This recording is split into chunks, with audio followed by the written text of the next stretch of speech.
Hello, friends. It's another Heel Turn Radio, and look at these lovely people we have with us this evening. It's Matt and Danny. Uh, you might recognize them from lovely shows or lovely gear or just being lovely people. Uh, we're rolling through Petetober. This is our second Petetober episode. We've got some very special guests joining us tonight. We got some drinks. Oh yes, baby, to feed me. Love of God. It was always the funniest thing because I tried to when we were doing that picture of him and I trying to do this.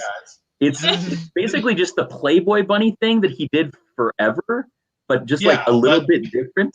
It was always just cracked me up that he would just sit there and stare at his hand and be like, I don't know, guys. I don't got it. What was it? Shatner who couldn't do the yes. But yeah, he used to do this for the Playboy bunny thing, and I was like, you just do it with the other two fingers. Yeah.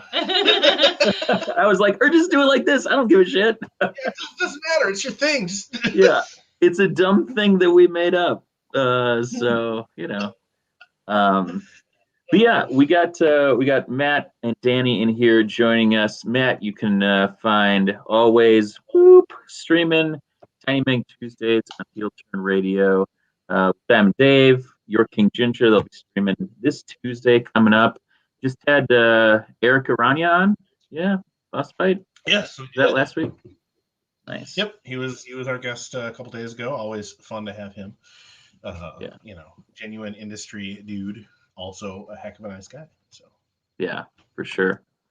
But yeah, so we talked about Pete a bit last show, and I know that towards the kind of end of his career as a manager, he was predominantly at MIW. Made a appearance at First Wrestling, but when we were talking about having y'all on, I was talking to New Money Matt about just how promotions and wrestlers that interact with fans in a really genuine or authentic way add another layer to the storytelling that's going on, to that collaboration. I was just wondering if there was other people or places that have a special place in y'all's heart that you made good connections with, or particular wrestlers that you have a shtick with. Chris Jordan used to always said that we were back row smarking at MIW shows because we'd have that was because we had gotten into wrestling. I got into wrestling real late. I've talked about this before. Even despite, and I was thinking about it today, just the overlap, the Venn diagram between comic fan and wrestling there's probably a pretty big overlap there. And but the guys in junior high and high school who were into wrestling, it was Attitude Era. I'm like, these guys are all pricks. Wrestling is not for me. So I never really connected with it, but I had friends who were very much into it, and they would be like, oh yeah, this wrestling thing, and then I'm like, okay. And so I softened on it. My stance softened. I've learned that lesson the hard way too many times.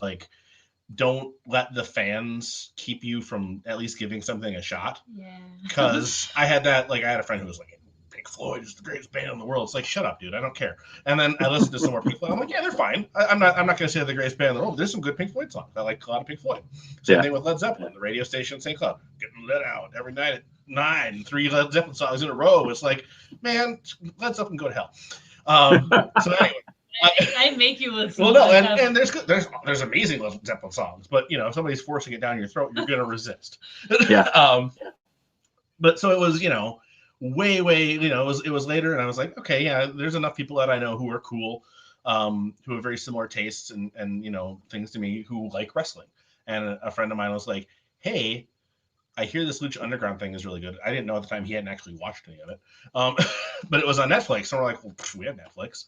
So I watched the first episode, and I'm like, oh, I can see the appeal of this. And then I'm like, I wonder if Danny would like this, because that was when she was doing massage. Yeah. And it had enough of that. I know you're a big Chikara guy, and it's a similar thing where it's like, here's the story, here's the season. It's not this ongoing soap opera thing, which I think made it easier for us to get into, as opposed to like, oh yeah, here's the beginning of the story, as opposed to like my brain, same thing with like Doctor Who. It's like, well, I'm going to start watching Doctor Who. I got to go all the way back to, the 60s. Otherwise I might miss something. So it was nice to have a starting point, and we're like, oh, wrestling is great. Yeah. And so I was talking about it, and I can't remember how it came up, but a guy that I worked with was like, oh yeah, they have wrestling at the Chanhassen Legion, because he lived like across the street over there. And I'm like, oh, there's wrestling in Minnesota too. Oh, Yeah. Naive fool. Again, it's like, the algorithm's great, except if you don't have that in. I'm not going to just go on Facebook and be like, wrestle. Yeah. So we found out about that, and we went to one of the Chanhassen shows, and yeah, I mean, MIW was our first promotion. And yeah, you saw Pete there, and you're Yeah. like, wait, I worked with him. Yeah. Rainbow. Yeah, so Pete was at the first wrestling show we ever went to, and you guys were probably there at the first you were wrestling, definitely there. because I pointed out today, I'm like, oh, those are Smarks. Those are Smarks. Yeah. You were, yes, with your pink scarves. Yeah, and- you knew what was We going on. were probably all hanging out in the back with our Oh yeah. our like whatever, like 3 yards of pink fabric that we turned into I don't know how many scarves. Chatting with proto Sebastian Taylor. Yeah, no doubt. Early days. So Before he was a wrestler. our one of our next fantastic fun guests, who you probably also saw there, ye old Scott Story. What's up, Scott? Hey guys. Hey, how are you? You guys hear me? Can you see me? I can hear you. Your video is frozen. Okay. Yeah, Well, kind of got like that early 90s vibe going on there. That's still. Yeah. damn, I'm shooting for fucking 80s slasher, not 90s. Sorry, dude. Oh man, I don't know what to do to fix this, but I mean, you look cool. So. oh, perfect. I'm glad I'm not like in like mid facial expression, like I'm about to sneeze or no, something. you look like you're just like looking off very like thoughtfully into the corner. Okay, Yeah, so no, we're that's an going album back cover. to we're going back to like old never ending gimmick then, like the pretentious artist. Like, I'm too busy to look at you guys. No doubt. We also got Dr. Darren Davis, 2 fingers in the air for the one half of the tag team of the '90s and all around lovely ref. I feel like I didn't get to enjoy the peak heyday of Dr. Darren Davis really giving it to him. I feel like I saw you more in the stripes than I saw you in the yeah. blues. My first run was so I started wrestling camp with Terry Fox and Ed Sharkey in March of '97. Yeah. And then my first run was like through December of 2001, and then I was out for like quite a while. Yeah. And then I kind of came back, and I showed up at K-Train, who was a guy that used to wrestle back then too. I think he went to a high school reunion, and people didn't believe that he was a wrestler because he had already sort of like semi-retired. So he got back into it, and then he sent me a message to say, "Hey, you should come out. I'm going to be at Robert's Sports Bar." And Terry always taught us to have your gear with you whenever you showed up at a show. So Terry came up to me and he said, "You got your gear?" I said, "Yeah." And he's like, "You're in the Roberts Rumble." So I ended up in like a Royal Rumble thing that they did at the end. But then I didn't do anything other than I started getting back into refereeing. I didn't really get back into wrestling until December of 2014. And then I did that through the end of 2015. And I had one match in 2017. And then that's kind of been it as far as the wrestling. So it's awesome. Easy to have fallen in those gaps when they're that far apart, It was like years and we were just talking about like for actually like Matt and Danny and myself, like our first exposure either back or to the scene was like MIW around that time. Like I started going because Pete Tornquist was Petey Thorne was wrestling there, and Ben he like knew him because they played D&D together, I think. Okay. And he was like, "Hey, I'm doing this thing at Chanhassen. You guys should come out." And we were like, "Yeah, sure, that sounds great. We like wrestling." And we like showed up, and then we were like, "Oh, okay, yeah, let's do this. This sounds great."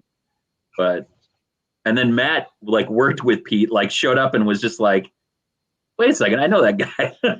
Yeah, You actually worked with him? Yeah, I worked with him at Rainbow Foods when I first moved down to Minneapolis. Okay. For a couple of years. So at first he was just the guy in the produce department. Then I left and came back, and I was in the produce department. And so yeah, I got to know him. It's like, oh yeah, here's this guy who loves The Simpsons and Mystery Science Theater 3000, and doesn't like immediately just go blank in the face when I mention that kind of stuff. Which was great to have somebody there because it was mostly grocery lifers. It's like, oh yeah, I've been working grocery. I started as a cart pusher, and now I've been here. I'm in my 40s or whatever. So to have somebody my own age, and I'm like, oh, you wrestle? I'm like, cool, I guess. I didn't know I wasn't into wrestling at the time. I'm pissed now because I should have gone to one of those paloozas. He's like, oh yeah, First Avenue. So I'm like, oh, that's cool. Yeah, I'm not going. I'm surprised he wasn't wearing the belt around. Oh man, I was just thinking. I was talking with somebody about like the early paloozas, and I think that the first one I saw after I'd moved back was either 4 or 5, so they were still seated at First Avenue. And just thinking about like a seated wrestling show at First Avenue with how many people First Act's in there now is like such a kind of like laughable thing. Like Meta Gallagher was the musical guest, which was like which was just like terrible. Like I remember like a couple friends came with that had never been to a wrestling show before, and they were like, we left and like they had like fruit all over their coat, and they were just like, what was that even? I was like, God, that doesn't happen at every show. There's not always music and burlesque and everything like that. That's like a first thing, and I think the last were they doing that from the beginning? The bands and burlesque? Yeah, well, once it switched over to Palooza, because Cannon used to run it first at first, like a monthly show at least. But then when they started Paloozas, there started being musical guests and burlesque. I don't know if it was for every Palooza, but I'm pretty sure. Like I remember talking to Cannon about it, and he was basically like, we were running the same shit everybody else was running, and it was just like this, like I could keep doing that same thing, or I could do something that would be like way more and like be something that like would bring in casual fans or like fans of music or fans of burlesque or just fans of like, I want to go to a show at First Ave.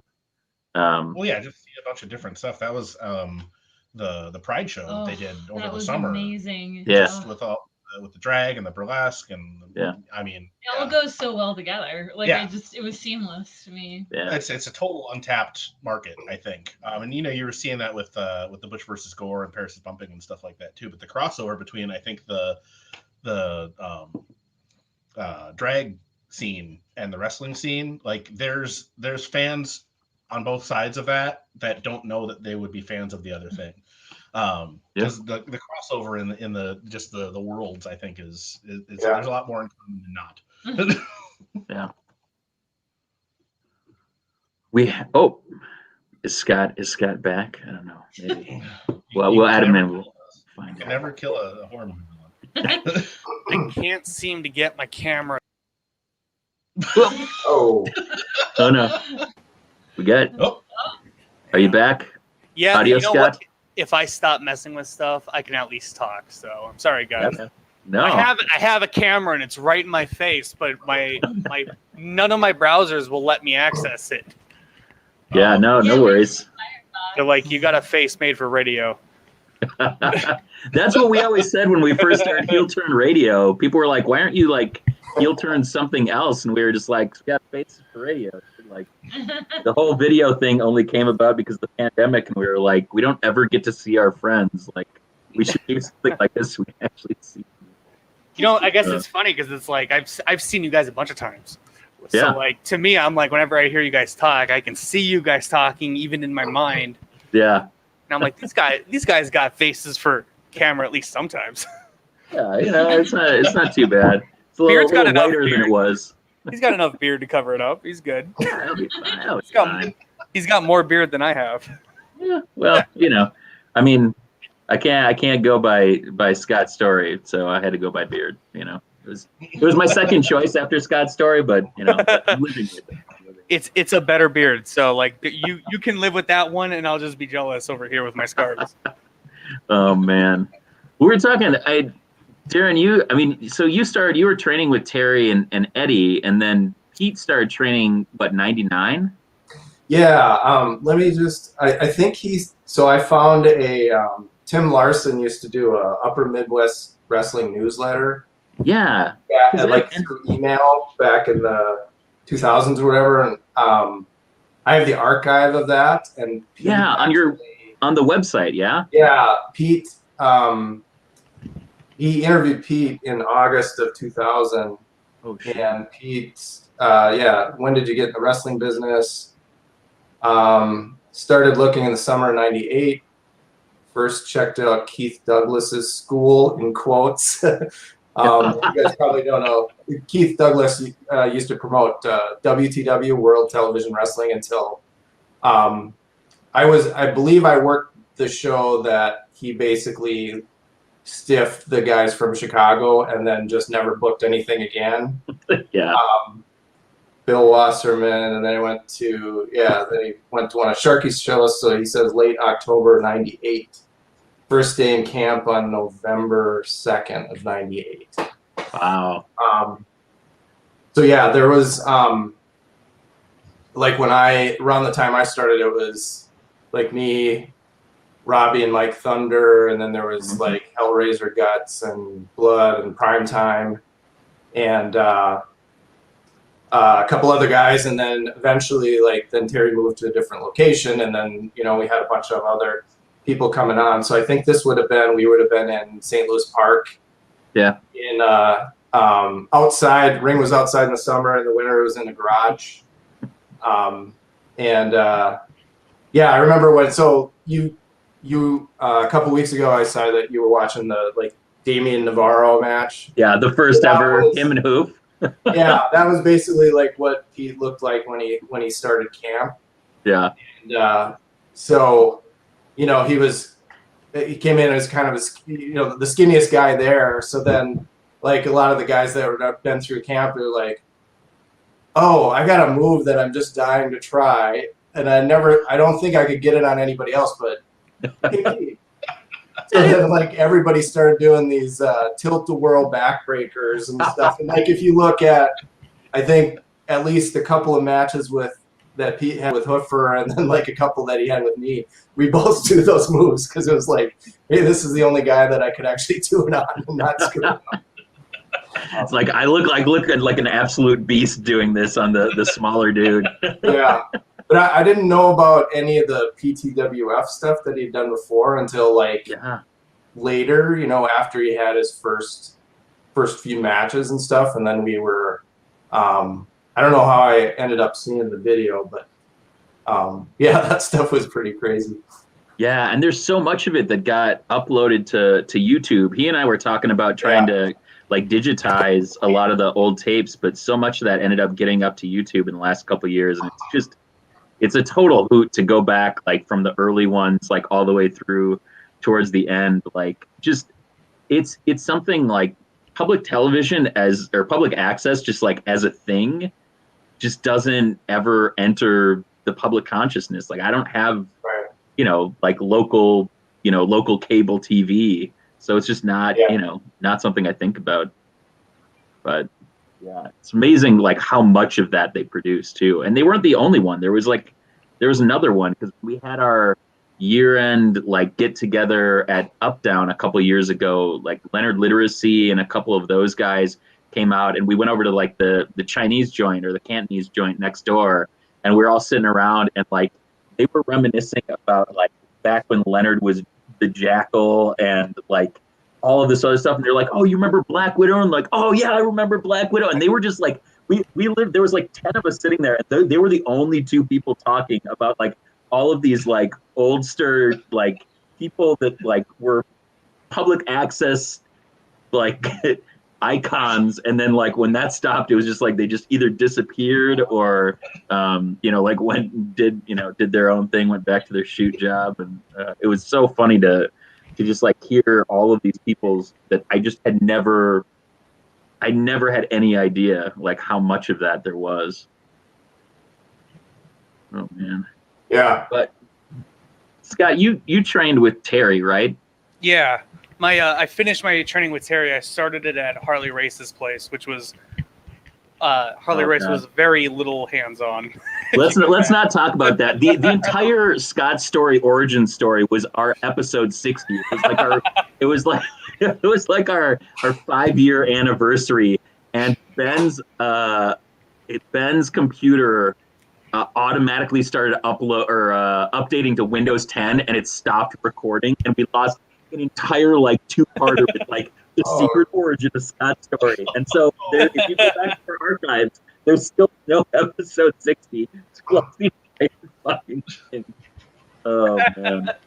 We kind of glossed over when me and Pete came on. We kind of went over. We did like a quick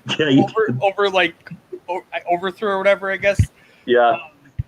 But yeah, that is really funny how that all happened. We're like, we had a really great episode. Yeah. You guys won't know about it. Yeah. We talked for like 3 hours, and we're like, we're gonna have to break this into 2 parts. Like, Scott, you killed it. This is great, because you were like really just starting in MIW at that time, like to gain a lot of steam. And we're like, this is great. We'll have Scott on. He can tell like everything. And then it was like, oh god. Yeah, that was super early on. Yeah. Just imagine how much longer I could go now. I know. The first of many great embarrassments of heel turn radio. Hey, you know what though? I still had a great time. So it was. I'm not like upset that nobody else got to hear it. I'm like, well, I got to like sit and bond with two dudes, and we still had a great time. Realize that we don't lure people down to King's basement, to murder you, but it's always like the first time when we would invite people onto the podcast, they'd be like, you do it at one of your houses in the basement? And we're like, yeah, it's totally, we're just like, we just didn't have any concept. Like, Pete was so good to us, like early on, we went to the show, and and like you said, Matt, like, you show up and like you see each other and you're just like, oh shit, hey dude, and he was always just like so warm about it. And so when we were like, hey man, what do you think about coming on the podcast? I think he actually probably said to us like, hey, when do I get to come on the podcast? And he was really like one of the first people we ever had on, and we've had him on still years later, the person we've had on the podcast the most, like as a wrestler, or kind of a local wrestler. And, what's funny? That doesn't surprise me at all. No. And I don't know if you remember, I'm gonna be on your podcast, whether you like it or not. I'm coming. Yeah, like Jordy Lee would be on the podcast, and like Pete would call in and be like, "Hey, it's Uncle Pete. What's up, cousin or nephew Jordy?" And it would be like Mayor's Corner with Pete. He would just like be like, "Hey, are you guys recording tonight?" We're like, "Yeah." And he's like, "You mind if I call in?" We were like, "Abso-fucking."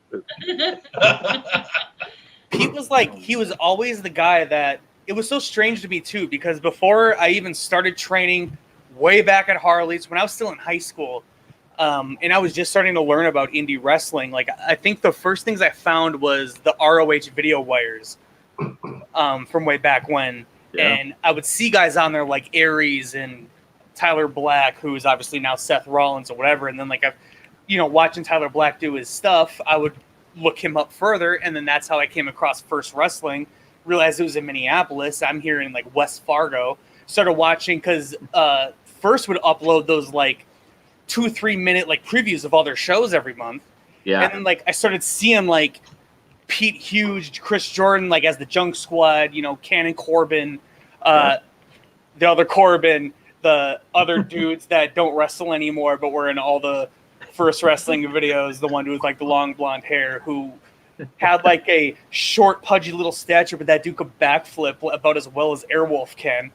And like I was watching all that stuff, and then I would start looking people up individually, and I started watching like 3XW from Des Moines and other indie promotions around the Midwest. And I had an idea in my head, knowing before I even moved here, who Corbin, Cannon, Pete, and Jordan were. So when I showed up and I started meeting all of them backstage, it was super surreal because now that I've been around the wrestling world for a while and I know kind of how it works, I realize how silly it was for me to think this, but everybody coming in that position I'm sure thinks the same thing. But it's you are all celebrities to me.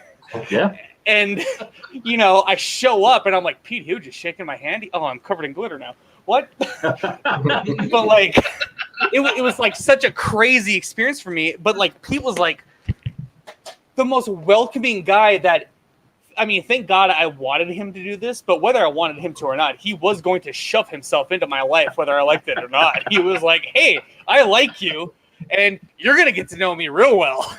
Yeah.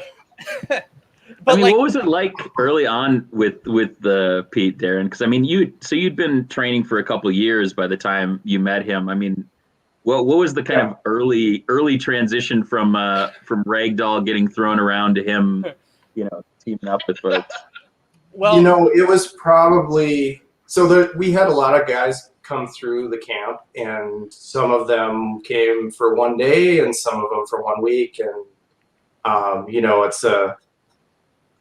there's a pretty high drop off level, but within probably 2 or 3 times that he was there, you could tell that he was serious about it enough to not just this is what I want to do, but I'm willing to do whatever you guys think I need to do to be able to, earn the right to get in the ring in front of a crowd, and that type of thing. And then once that kind of clicks with the boys, then you're sort of okay, now it's not let's throw this guy around until he quits. It's everybody starts thinking about having a match with him, and what, oh, that would be cool. Yeah, we could do this type of thing and that type of thing. So I mean, it was within a week or two, I think. So we had camp 3 days a week, Monday, Wednesday, Friday. And then that time we were probably between Terry had MIW and Sharky had PWA, Pro Wrestling America, and Wrestle America 2000. I don't know why he had 2 different promotions, but because America, brother. Yeah, it was the millennium, we had to cash in. But we were probably doing, there was probably 2 shows a month or something. So 3 days a week, and then 2 weekends a month. It sounds like Army Reserve or something. Hey, you got his camera working. Hey, I got it. I'm not this white. I'm slightly less white. But... it's the ghost, it's the horror gimmick, right? Yeah. You want to know what's really dumb about this? I clicked on start cam. I was sitting there messing with the settings the whole time, and then I saw start cam. I'm that's blocked off. I clicked it. I was like, you got to be kidding me. I love it. You're a wrestler, not an IT guy. It's fine. That couldn't be more true right now. I got no defense for that. I'm sure Vince will do a wrestling IT guy gimmick at some point. But didn't he already do that with Sami Callihan? Yeah, I was gonna say I don't think I could ever do it as well as he did. Oh man, I got friends in the other place. That's where I want to go. Yeah. So Darren, I have to ask you about the maybe the greatest tag team to ever grace Minnesota scene, the tag team of the 90s. Yeah. We were thrown together at the last minute, I think, because they needed somebody to wrestle against Cruel and Unusual. So that was Ian Xavier and Buffer. Yeah. They were a tag team for a while. And I don't remember if somebody no-showed or what, but they kind of put us together. And we, my memory isn't great on this, but I think we thought it would be better if we had a name and pretended like we had been a tag team for a long period of time rather than like this is the first match. Yeah. So we had we called it the team of double penetration, which never made it on any of the. And we cut a couple of interviews that never made it on the cable access, but Pete would say, I get him from the front and he gets him from the back or something, and I hold the glove up. And yeah, so then we did that a couple of times, and then I had a match with him for before it was SDW, it was called St. Paul Championship Wrestling, Hellier's organization. Yeah. So I was going against him, and then we thought it would be kind of cool to make it like it was like our tag team broke up. Yeah. And kind of play that, storyline or whatever. So then part of the setup to that was kind of saying like we were people were calling us the tag team in the 90s, and it was already like the 2000s. So like everything that I was saying was not a compliment. It was like, people are comparing us to the Dynamic Dudes and the Orient Express, and Mick Karsh said he compared us to the Ding Dongs, that classic tag team. And it was just like, the crowd is like trying to figure, like I'm excited and like I'm saying, how great we are, and they're like, why is he talking about all these like jobber tag teams? Oh man, that's good. So the tag team of the 90s, which you guys tagged together twice, like officially before you broke up? At most 3, but yeah, twice. And I think it was like both times where somebody didn't show up. Oh man, I love it. But we had Tim Larson took a picture of us, and we had a bunch of like pictures printed up and stuff for no reason. Like we weren't going to sell them or anything because we didn't even know if we were going to tag again. That's amazing. Yeah. Yeah, I think I used one of those on Twitter, like the picture of you guys, like the black and white with you both kind of like. White one. Yeah. So good. Oh man, Scott, how did you end up?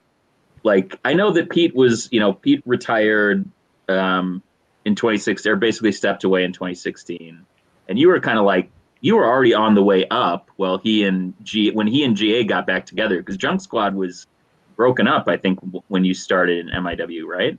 Yeah, they were broken up already. I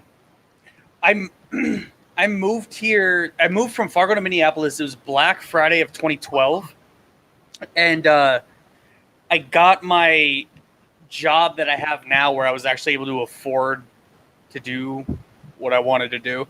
I got that around like March of 2013, and but the job I had before that, I was at this like random warehouse, and I want to look up this guy's name, because if this random happenstance didn't happen, I don't think I'd be wrestling right now.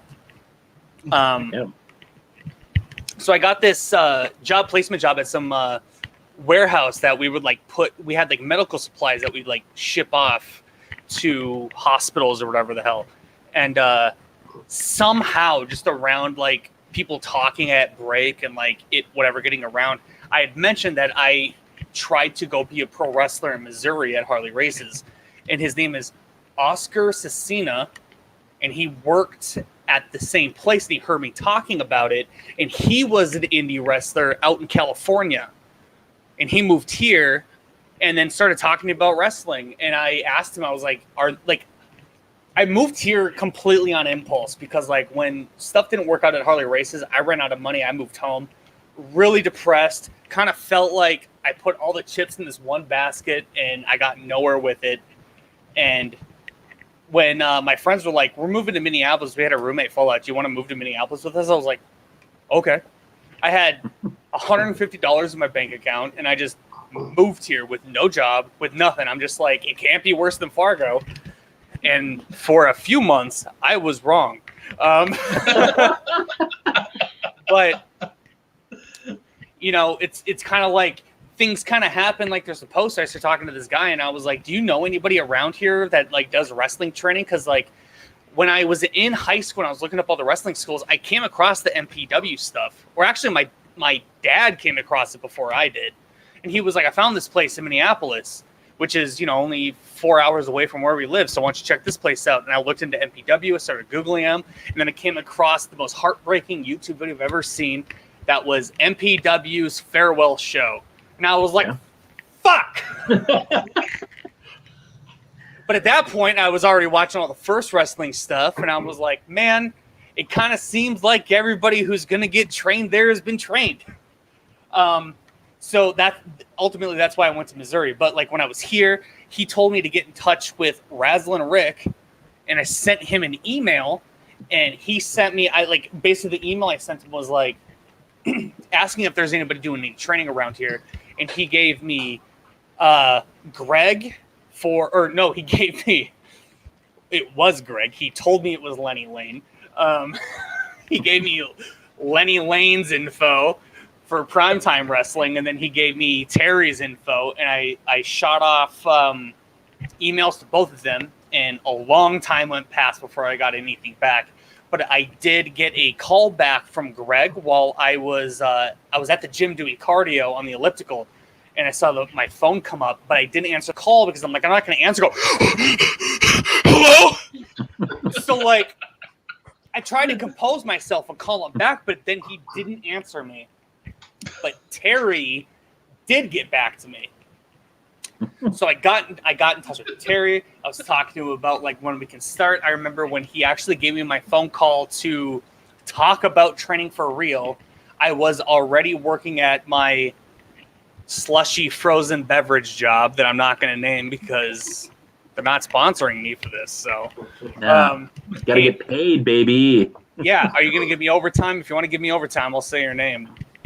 Yeah. But it's not. Let's just say if you need to think about a royal sandwich that's made of meat, they also may have these machines, and I may occasionally contact Neverending Scott Stories saying, why don't they ever fix these machines? Every time I come, all I want is a frozen beverage. They never work. And I'll tell you because we're machines at McDonald's. I'll tell you because we're short staffed and our techs keep quitting for better paying jobs. Anyway, cheap company we won't name. So like I was waiting outside this movie theater that nobody was at, that put in an order that needed delivery, that was so urgent that they weren't there when I showed up, during normal business hours. So obviously they didn't need it that bad. Hey, fuck it, Avengers is coming out. Who needs anything other than soda? So fine.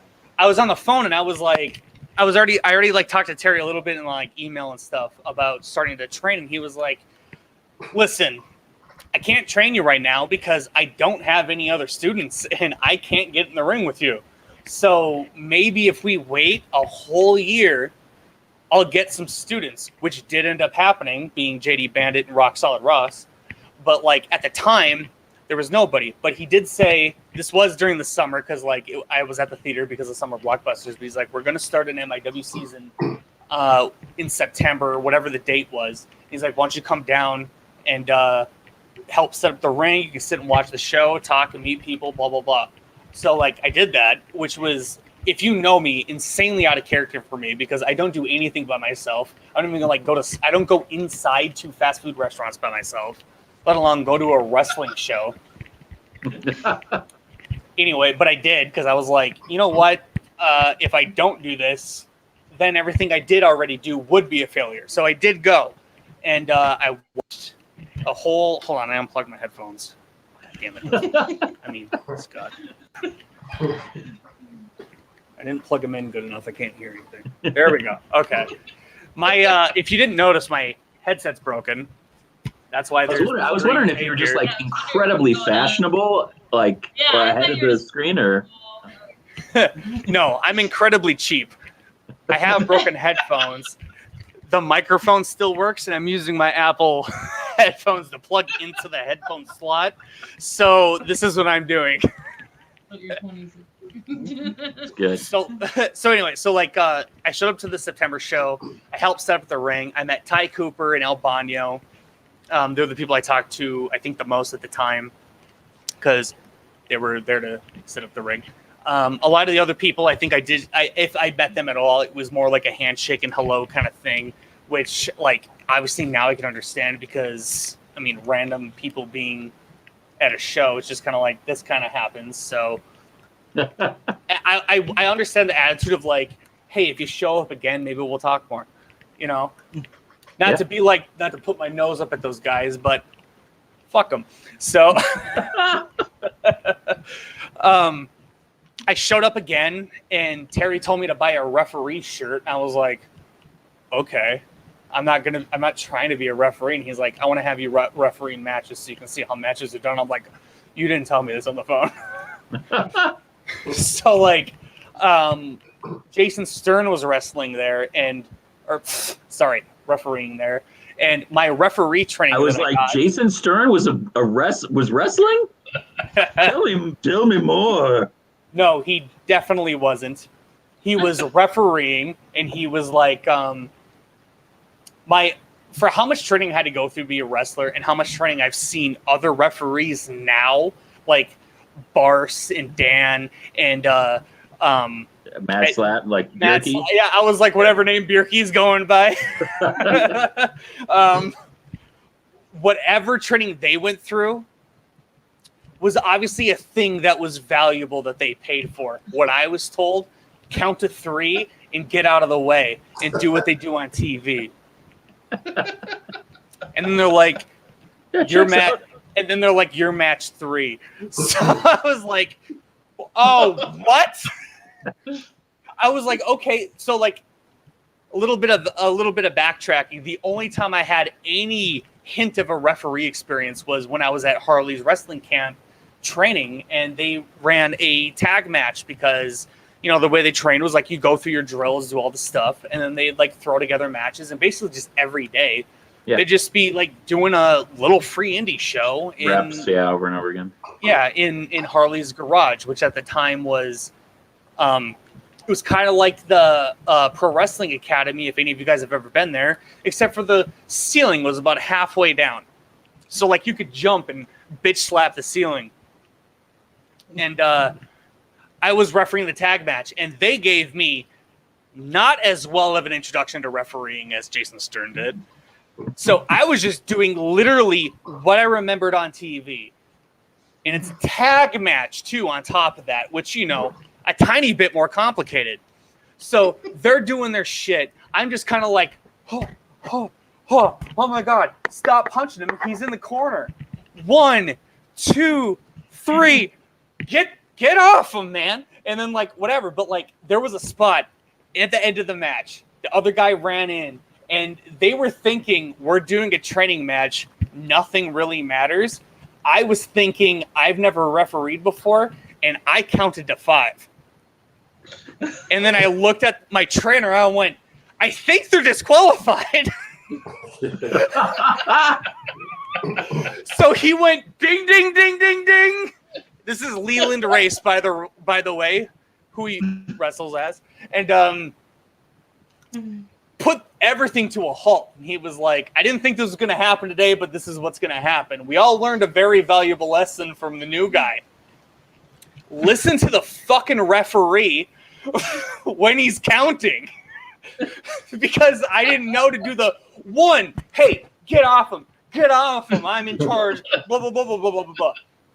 2, I'm telling you, if I get to 5, it's going to be a real pain in the ass for you. You better listen to me. 3, I just straight up counted to 5. And they didn't listen to me, and I disqualified them. And then That would be hilarious. And then the day was over. That was the end of the session. They didn't be like, let's just go where we left off. No, he was like, that's the end of the match, guys. So I was like, okay. So when I showed up to be a rep, I was like, I feel like that didn't go over well. So I'm going to really try not do that in front of actual people, not just the guy leading the training class. So I believe the match was Aaron Corbin was in it for sure. I know that. I don't remember who he was wrestling. It might have been Ricky Love, but I don't want to put any eggs in that basket. Oh, man. I just remember Aaron Corbin because I was very aware of the Corbins from the first wrestling videos. Yeah. So I was like, I'm definitely not going to fuck up now. Little did I know.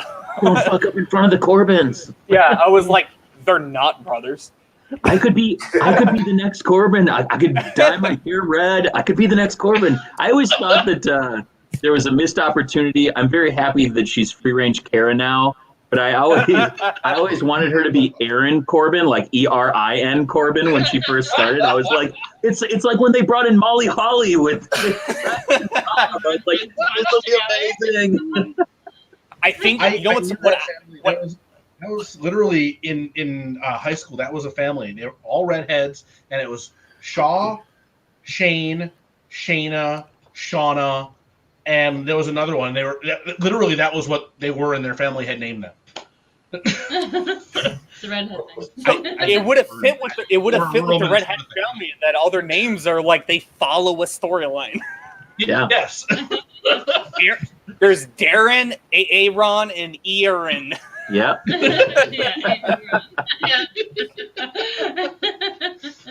So you get started in MIW, and I mean, really, like once you got past training, like I feel like you and JD, and I mean solid Russ for like when Russ was there, but you and JD, like from like a really early point, you guys tagged previously, and then you guys were kind of like enemies, and then like that all rotated back around until you were like up the card and like mortal enemies. So like when during that period does like Pete enter into the Scott story?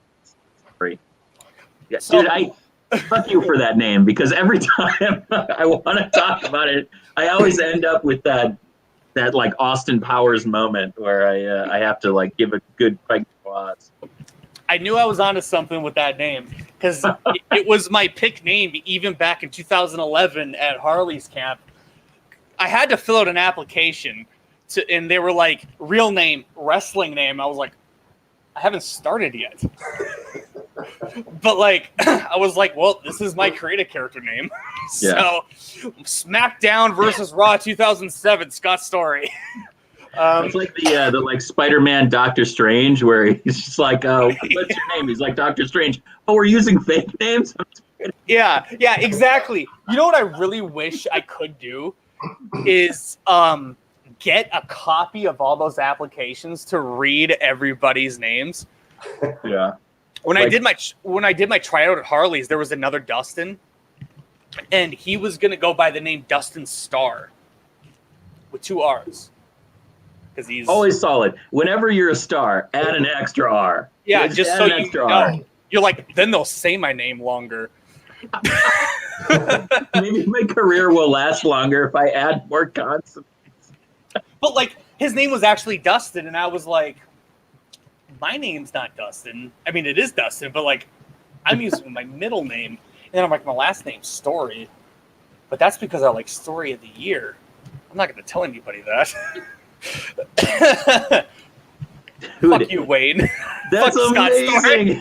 I did look that up. I did look that up on Facebook, and there is a lot of people with that name. And I'm like, that is too cool of a name to have for real. So I made mine up. So anyway, I started talking to like Pete and GA because I was at MIW shows, and I reffed pretty much that season. 1 match on the card or so, pretty much. Like, I wasn't like an actual ref. Like, I think Darren was reffing there too, and it was like you, Stern. I think another person would come and go.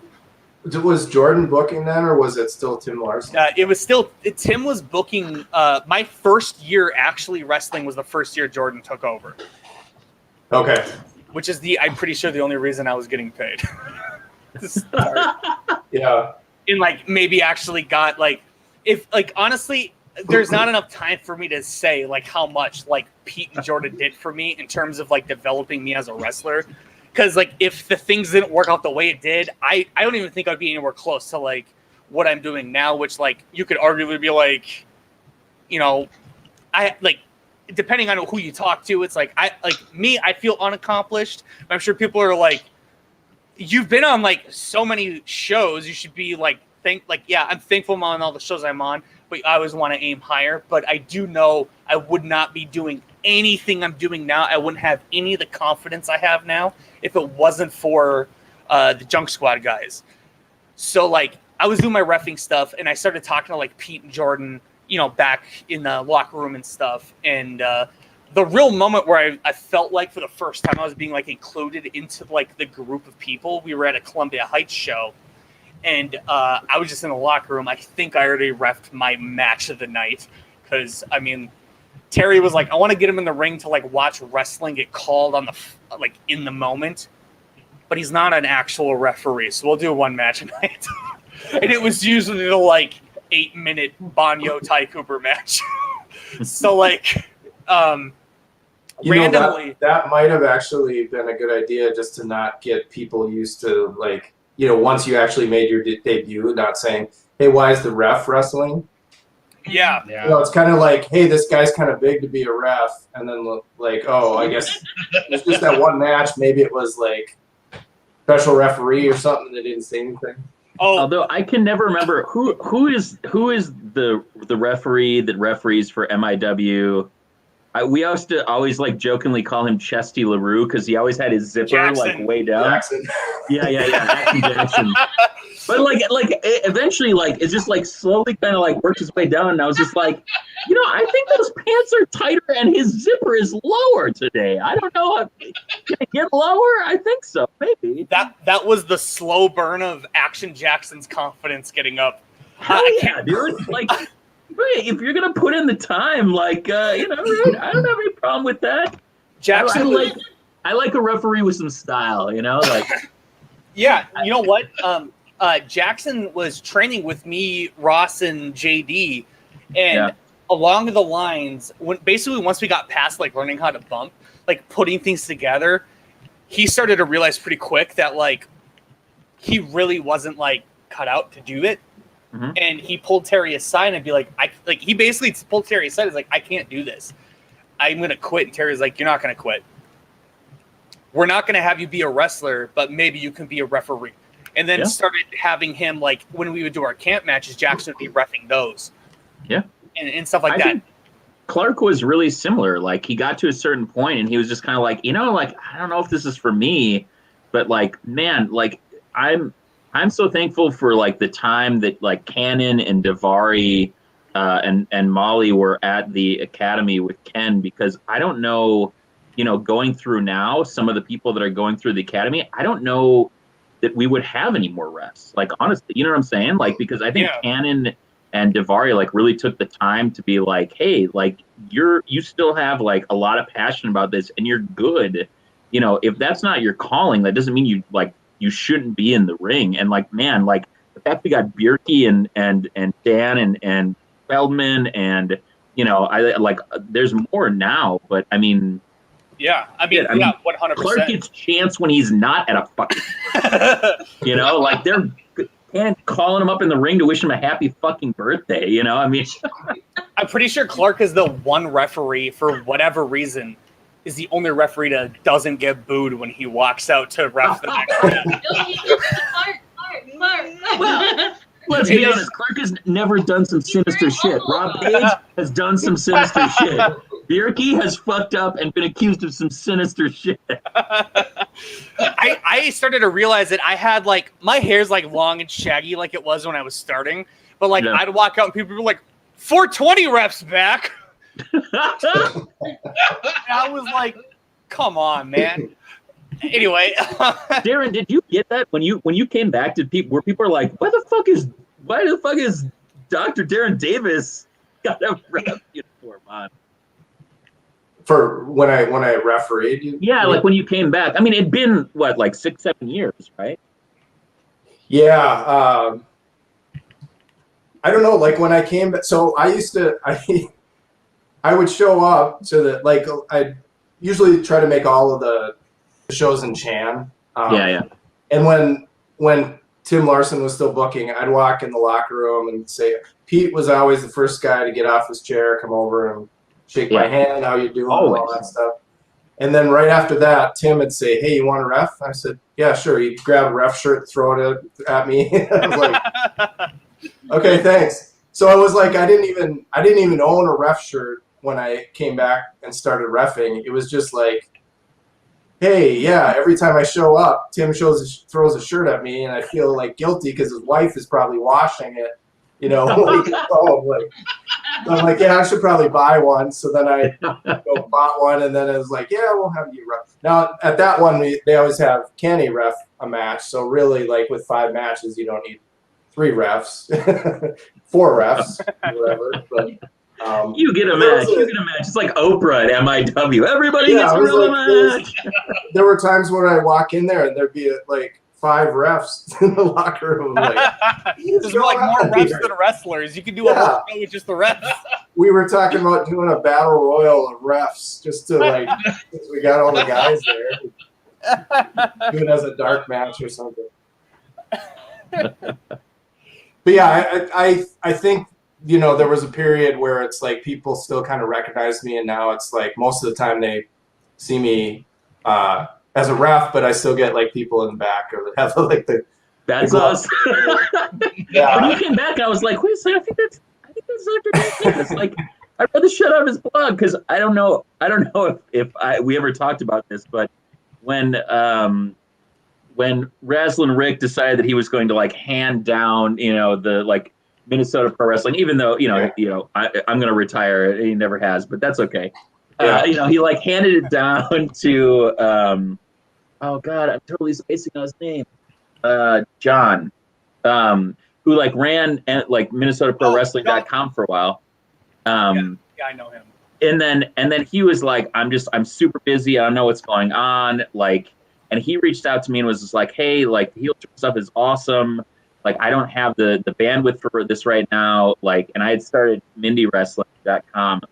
And I was just like posting, kind of all the shows because they weren't being posted anymore because John was just like so crazy busy. And so he was like, hey man, like I have this binder of like all the printouts of like Tim's like newsletter and the blog and like Minnesota Pro Wrestling and like the message boards, like all the results. So I had like so I was gifted in a shoebox, Raslin Rick's Bible of like sleeved results from like way back when. So I like went back through all of those when I was like building out Mindy and trying to figure that out. And then I found your blog and like I was like, oh my god, this is all the stuff I'm missing. And so like I had a chance to read through that. So like when you came out and we're reffing, I was like, that's fucking Dr. Darren Davis. Yeah, baby. Like I was like, what is he doing? Is he gonna get somebody? Like, what's going on here? Is this like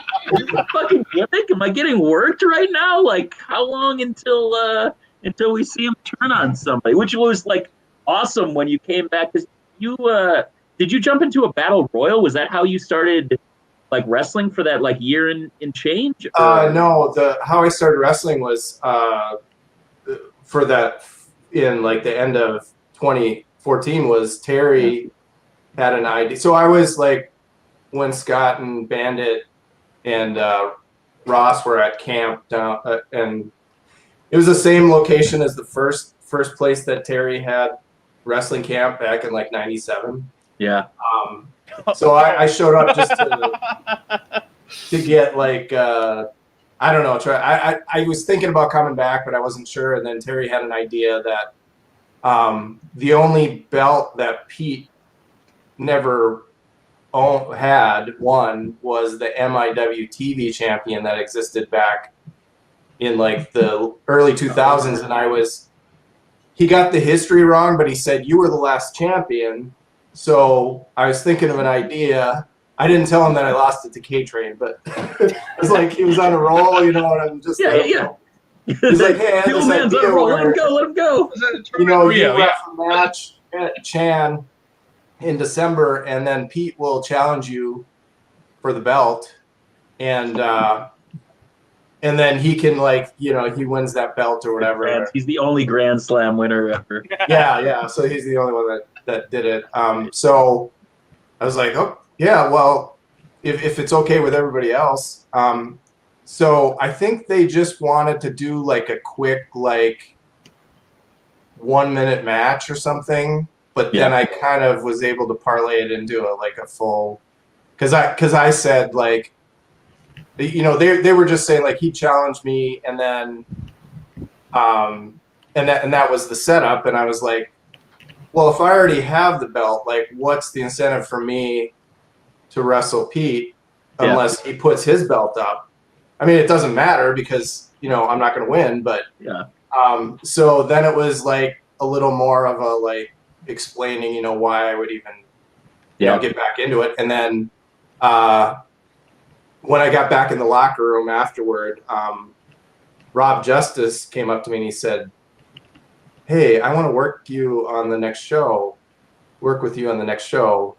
And I said, "Oh, okay. Can you ask Jordan?" He's like, "Yeah, I already talked to him. It's fine." So then I ended up kind of doing some matches that like through that till the end of the season in Chan, and then kind of the beginning of the next season, and then my last match there was against Mitch Paradise. Yeah. And I had wrestled Mitch like maybe 7 or 8 times, like back in the day or whatever. Yeah. For whatever reason, it just didn't click that time, and I think it was just like me being I had a torn hamstring that I was coming back from, and I wasn't 100%. I was probably maybe 75 or 60 or something like that. Yeah. So I think that was kind of like some anxiety there, and I don't think I've never seen. I don't know if they recorded that match, but I don't think it was that great, and that may have been why I wasn't booked after that on the show. But that's kind of where it ended up. But yeah, it was Terry's idea to kind of do that. But I think he could sense that I was thinking about like doing another run. But yeah, you just some of that stuff just happens, and you're not really. Yeah, it was great. I mean, out, selfishly, and I don't know, Matt and Danny, if you went to any of those shows, I mean, like selfishly, when like I realized that you were there, and then like you were like came back and started wrestling again, I was like, this is great, because like I literally, like I poured over all of this huge, thick, stupid thing, and like I literally took everything out of the sheets and I like sorted out into promotion, and I was like, I read through like years of results, and so there's all these people that like I lived in Mississippi after Hurricane Katrina and like worked for a design studio down there for like 5 years. So I missed like the Junk Squad, like when Bash and Sailor were tag teaming. Like I missed this kind of like golden age of like tag team wrestling, and really like a lot of people coming up that like were the kind of like elder statesmen. I think like Scott, when you started and stuff, like all these people that you were like, these are fucking like larger than life people. It was like I'm reading all of these like it's like the low on the card is like Bash and Sailor wrestling like Corbin Cruz with his fucking long ass hair, and Darren with his fucking like digital belt bullshit gimmick. I mean, just like so fucking good. Like some of the stuff we watched last time, like old school Junk Squad versus North Star Express, and like old like we watched a Cruz versus Pete match. It was just hilarious. And Darren was like way cruder than I've ever been on commentary, or that he has ever been on commentary, like at Battleground, like just like throwing shit out there, like with those two, like at an old, I don't even know if it was Battleground. Like, it was like whatever the like precursor to Battleground. And it was just it's so funny to see that stuff like come out. So it was great. Like when you came back for a run, and when some of the other guys came back for like little runs here or there, it was like super cool to see like all these people that I was like, oh fuck, like yes man, like this is great. Dude, you reminded me of a thing that was so funny back in I graduated high school like 07, and I was dating a girl back then, and we got an apartment together, but she was originally from Des Moines, and we were looking up wrestling in Des Moines, and I just happened to find Cannon versus Corbin at 3XW, And that's how I found that promotion. And for a short stint, I had a legitimate plan that we were going to move to Des Moines, back to our hometown, and I was going to go train at 3XW based on that match. Little did That's we know amazing. that they're not from there. But what we I love the idea that like you would have moved to Iowa and then been like, where the fuck are these? Oh yeah, 100%. That was what an 18-year-old me was like. This is gonna work out great. Perfect. But like back then, I remember the match because it's on YouTube, probably still if you dig. But it was for their cruiserweight title. Cannon had his short, super tight mohawk. Yeah. And Corbin had his belt that said "You suck" across it. And I remember at the time, because it was 07, Facebook was blowing up, but MySpace still had like the hold on at least my age group. And Corbin had a goddamn MySpace for just his belt. And that was the funniest shit to me. And my girlfriend's like, you better watch out, because, I mean, this is pretty awesome. Oh, you found it. Is this it? Yes, this is it. Look at that. May 2007. Right early May, so that would have been right before I graduated high school when this dropped, and I would have found it on YouTube shortly after this. I mean, MySpace still exists. You man. should bring that That's back. there's nothing better than like some old school like baby Eric Cannon and baby look at that, the scrolling belt. His bozo tights. Yeah. Oh, baby. Oh. He's gonna do a "you can't see me" thing on his entrance just to prove I watched this and things stick out to me. That's amazing. Hold on, it's gonna come I'm gonna soon grab too. something that you guys. Oh, those tights are interesting. Oh, there it is. I fucking called it. I remember this shit. I got an old Shikara poster, and here is a baby Eric Cannon on a Shikara poster. Look at that. Oh, what a sweet boy. Dude, I was watching this in a shit-ass apartment in Fargo, North Dakota, being like, this is my future. moved to Iowa. 100%. That was the plan. And if we didn't break up, I would have shown up here and been like, wait a minute. Baby, Where I'm the going to fuck love you is that? forever. Let's move to Des Moines so I can wrestle Eric Cannon and Derek Corbin. Where's that first wrestling cage I've been seeing so much about? It's not anywhere near here. Oh, wait a second. It's 4 hours the other way. I moved 8 hours to have to still drive 4 hours. Honey, we went the wrong way. We made a huge mistake. Oh my God. I gotta see Cannon come out, house on fire. Come on, because he's got to be the big baby face. Oh, he's the big baby face. He sure as shit does it. And I know the good dude on commentary makes a lot of comments about how his mohawk is so short and tight that he could like maybe cut people with it. I think he went there. I can't remember. Oh, there it is. Yeah. Dude, the Oh. WWF. I love the like pleather Yeah. tank. Tank top, yeah, What's I don't going know on what there? that is. That's the Canon videos I was watching when I was in high school and have it all Oh, my yeah. That was dreams. that leather was so. That was just the de rigueur at the time. That pleather, everything. Oh pleather. God. I just Those- imagine the those- sweat those pouring trunks. down your ass crack. I mean, just no breathing. I can't even express how much I was searching so hard about indie wrestling back then that, I mean, like, literally I was just kind of falling in like an outer circle of the Midwest wrestling world because, you know, like I found stuff like this. So if I searched Cannon and Corbin, I found stuff they did outside and then so on and so forth. But like there was this TLC match, I can't remember, I think it was at IWA Mid-South, but it was like Corbin, Trick Davis, and some other guy. I can't remember. I have no disrespect. I just honestly can't remember because I haven't watched it in about 13 years. But I just remember that like it came up in conversation one time. I'm like, I saw the highlight video for that. That's amazing. I did Oh not my pay God. for the whole match, but I watched the music video several times. Oh, so good. I'm gonna put a link to this bad boy in the chat because it is that's some classic stuff. Oh It's my- a solid match from what I remember, but again, also 13 years for that match or so. Also, yeah.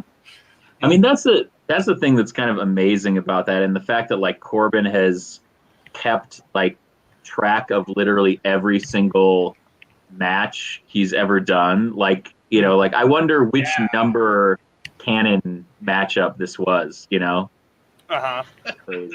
Dude, that had to be around the era of Junk Squad's like final breakup match at first, where Pete G spotted Jordan through all the chairs. Yeah, At yeah, we least watched that. someone- We watched that a couple weeks ago, and man, yeah, like I made up a huge playlist. So last time we watched, let's see, we watched Hoof versus Damian Navarro, which was like the precursor to Pete Huge, little baby Pete. Then we watched Legends of MIW. Legends of The MIW. Legends. How many years is it going to be till I'm on one of those? Well, judging by when this was and when it was put out, probably now, man. It's going to be me in my tight ass biker blue shorts. Pete won the cruiserweight title from Sheriff. Like I don't know, like Darren, I never met Sheriff, so that's how whenever long you say ago it was. Sheriff or Shifty, like to like the old school dudes, they're like, oh yeah, I like That's a guy that I've heard his name a million times. right. Never met him, But never yeah. seen him, no idea what he looks like. And like Pete And I've been started wrestling for training 7 years. in '99, so this is March 4th, 2000 in Waverly, and man, it's super funny seeing him, you know, like that young. Saw Pete Huge versus Ryan Cruz, watched some NIW, and then after that was like kind of pretty close after that, Junk Squad versus North Star Express at NIW, and then Jordan versus Pete, career versus career at first. And then we also watched MIW title. Like I feel like Darren, you're one of those people that I just like. I missed the first part of your wrestling career. Nate Bash is another one, man. Like I never got to enjoy Nate Bash, and like going back and watch old like Bash and Sailor stuff. Like I wish I could have seen some of that. Like I love watching those two together.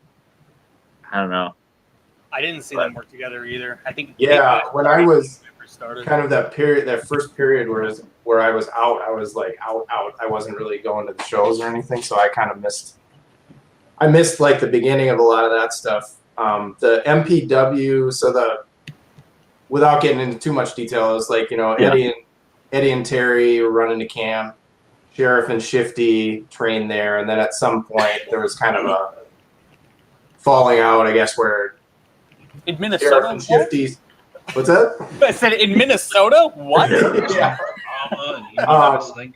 Sheriff and Shifty started MPW and then had their own camp and stuff like that. So some guys were kind of just went to that camp, and then some were kind of like splitting their time. And I was kind of split my time a little bit. And then like that was right around the time that I was out that first run. And then so I kind of missed, you know, that was before Jordan and all of those guys that trained, you know, before Cannon and all that stuff.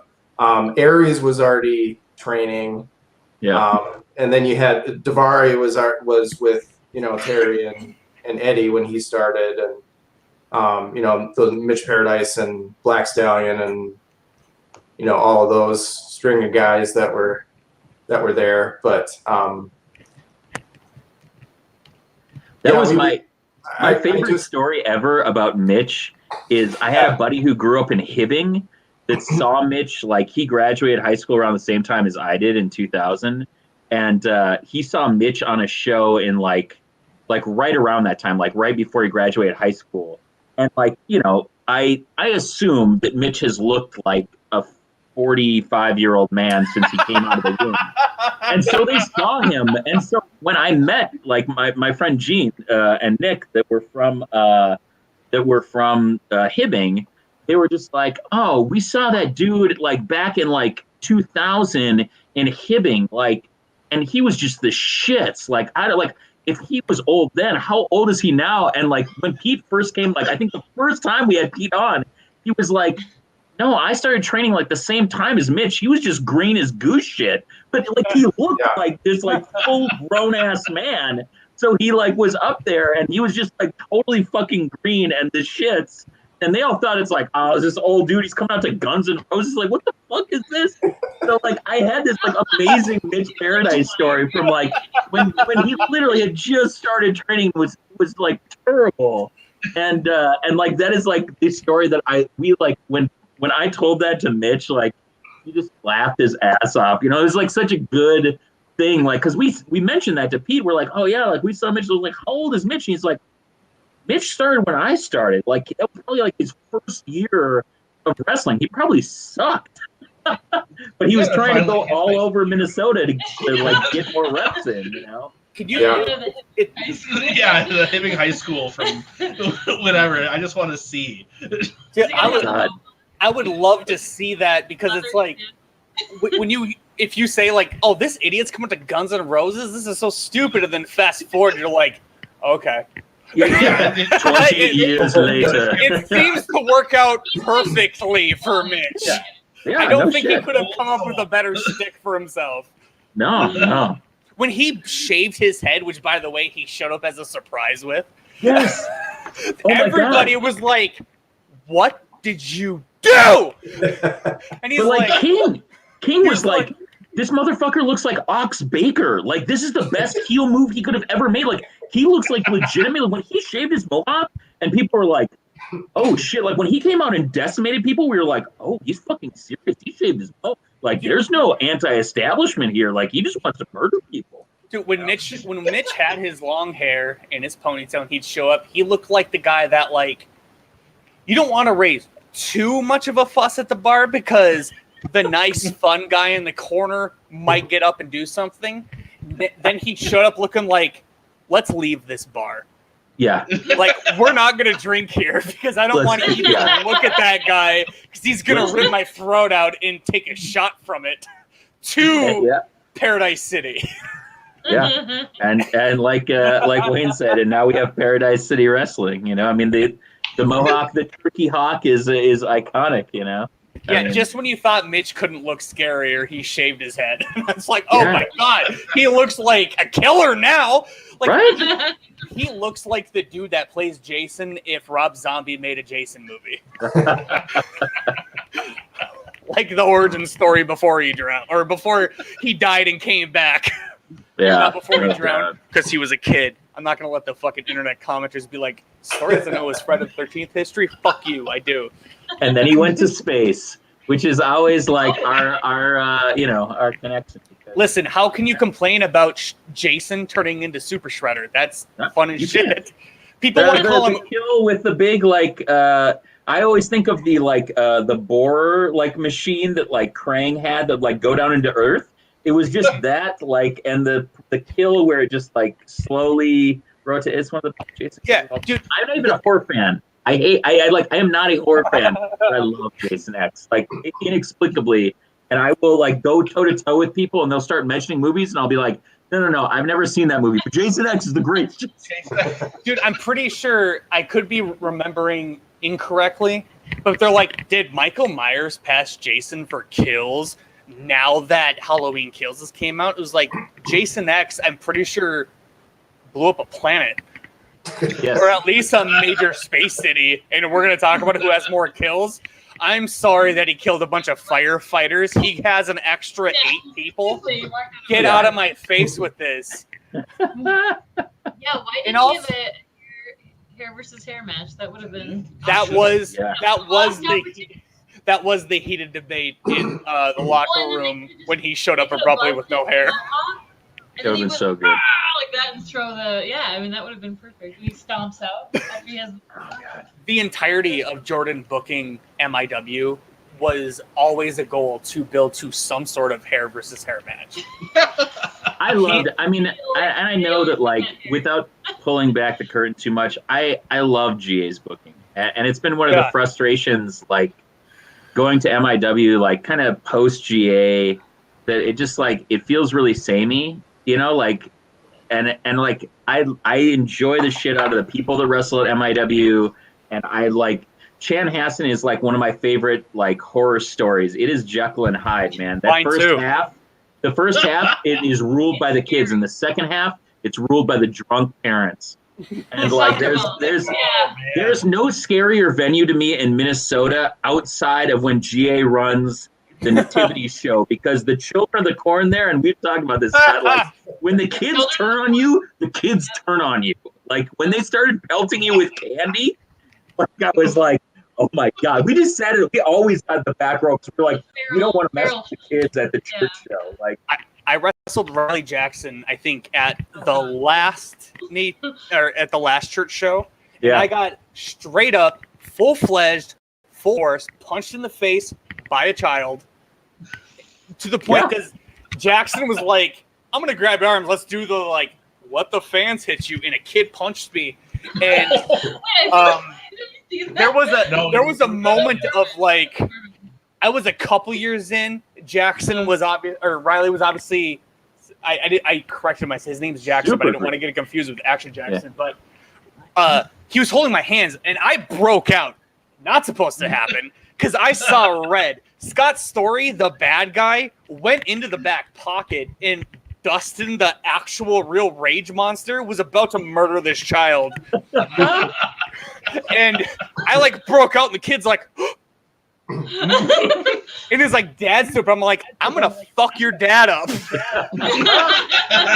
And then Riley gave me like a forearm to be like, we're gonna move on, I think. I think we're gonna get to another part of the match now before the police are called and Jesus gets upset with all of us. That was always my favorite at MIW. Like when we started like showing up with, we bought maybe 3 or 4 yards of that pink fabric, and we just cut it into like scarves. When you and Pete teamed up, and we were just like, all right, we just gotta, we're gonna, when Banyo comes out, we're gonna stand up and turn our backs. Like even if there's just like 5 or 6 of us, we're like, this will be like the thing that like will allow like Scott and Pete to like play off it and just like get uber heat. And we were just like, we were talking like Matt and Danny and I were talking before y'all joined us, and there was something like so special about Pete. He was like throughout his career, he was always one of those people that like he would find that person in the crowd and create that like moment that like either set the rest of the crowd like on fire for him or against him. And like when you guys came out and when you started like coming over, like, and we had all the like, because once Terry was like, oh, JD Bandit is like my anointed, like Batman thing. Yeah. Then it was like, then we were like, all right, fuck it, we're going. We were like chanting, hey, ho ho, Terry Fox has got to go. Like when Pete was like, I will take over MIW. You will all rue the day that you fuck with Scott Story. We were like, all right, fuck it, we're gonna go like real hard on the like back row smarking. And the picture, one of my favorite pictures that Molly and Drake and everybody else at Wayne, there are amazing pictures out there, but the picture of like you guys like reveling in like the dumbassery of us all standing there with like our multitude of signs, and there is one small child looking up and just has this like look of disgust on his face, and I was like, oh God. There was one moment where one of the drunk dad at intermission came over to us and was like, hey, can I have one of those scarves? And absolutely, because we would bring extras and just give them out to whoever wanted one. And his daughter came over and was like, no, Dad, what are you doing? And I just looked at her and goes, no, he's with us now, little girl. And she was like, no. And it was like, and then you guys came out, and like Pete, I think, like the same girl, she was just like giving me all like the classic Chanhassen, like double thumbs down. And he just went over and just like looked at her for a good couple seconds, and then came over to us and was just like, "You did a great job. You did a great job." And she's like, "No, you're terrible." And she was just like looked at us with this like the rage that only like a 17 or a 7-year-old can have. Just like, you are bad people and you are doing bad things, and I don't appreciate it. Dude, Bruce Jordan is going to come and he's going to vanquish all of you. the heat from that angle in itself lasted so long that literally up until like barely before the pandemic, kids were still showing up with JD Bandit t-shirts. And every once in a while, JD had moved like a couple of years. He's been out of the game for longer than he was in it. Yeah. And like, I would message him and be like, "Hey, man, do you ever think about coming back? Because, I mean, we could have some fun."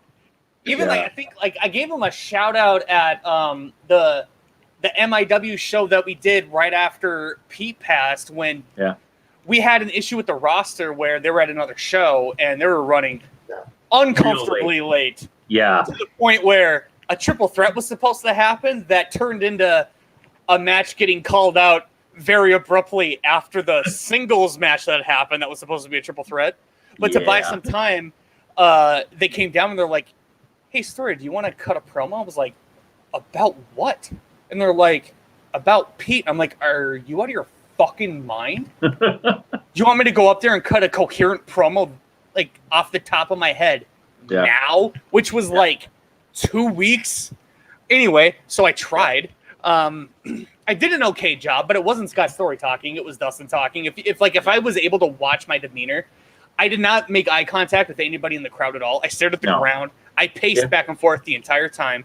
But the fun part about it was like I kind of did like a quick overview of like me and Pete's relationship, but like me and Pete's relationship kind of, circled around me and, obviously me and Jordan and me and JD in like that feud with that street fight we had with the Junk Squad and all that stuff.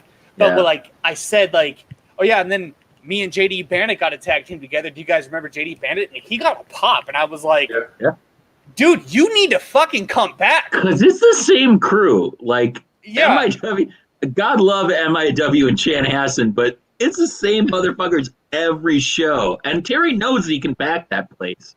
Yeah. So he does. Like, it's a comfortable venue. I mean, it's one of the best, most comfortable venues, I think, in, like, of all the promotions in the state. Like, it very rarely does it fail to fill. And when it does, I think it's been pandemic, or it's been like a blizzard, which we still filled up half the place for. Yeah. And I risked not only my life, me and Pete's life, because I had to risk my life to go pick him up. Yes. And then we drove to Chanhassen. Yes, the snow show. Yeah. Half the people still showed up, and I was like I got up when I did my entrance and I saw how many people were there. I was like, "Are you guys fucking stupid?" Was it the We almost died 4 times coming here. There was this massive blizzard, and Chanhassen still ran. And I was like, "Are you kidding me?" We did one of the Heights that was a blizzard. We're like, we're so stupid. And that was like this is. I was at that show too, the Heights Blizzard show. It was so scary. Yeah, the wrestlers were like, "What are you doing here?" Like, I drove from South Minneapolis all the way there at 25 miles an hour. Yeah. And I'm like, the lady with the bracelets, she was still there, baby. The people showed up, and they showed up, and we still had a great show. It was still a super fun. It was actually more fun because it was like everybody here literally risked their lives to be here.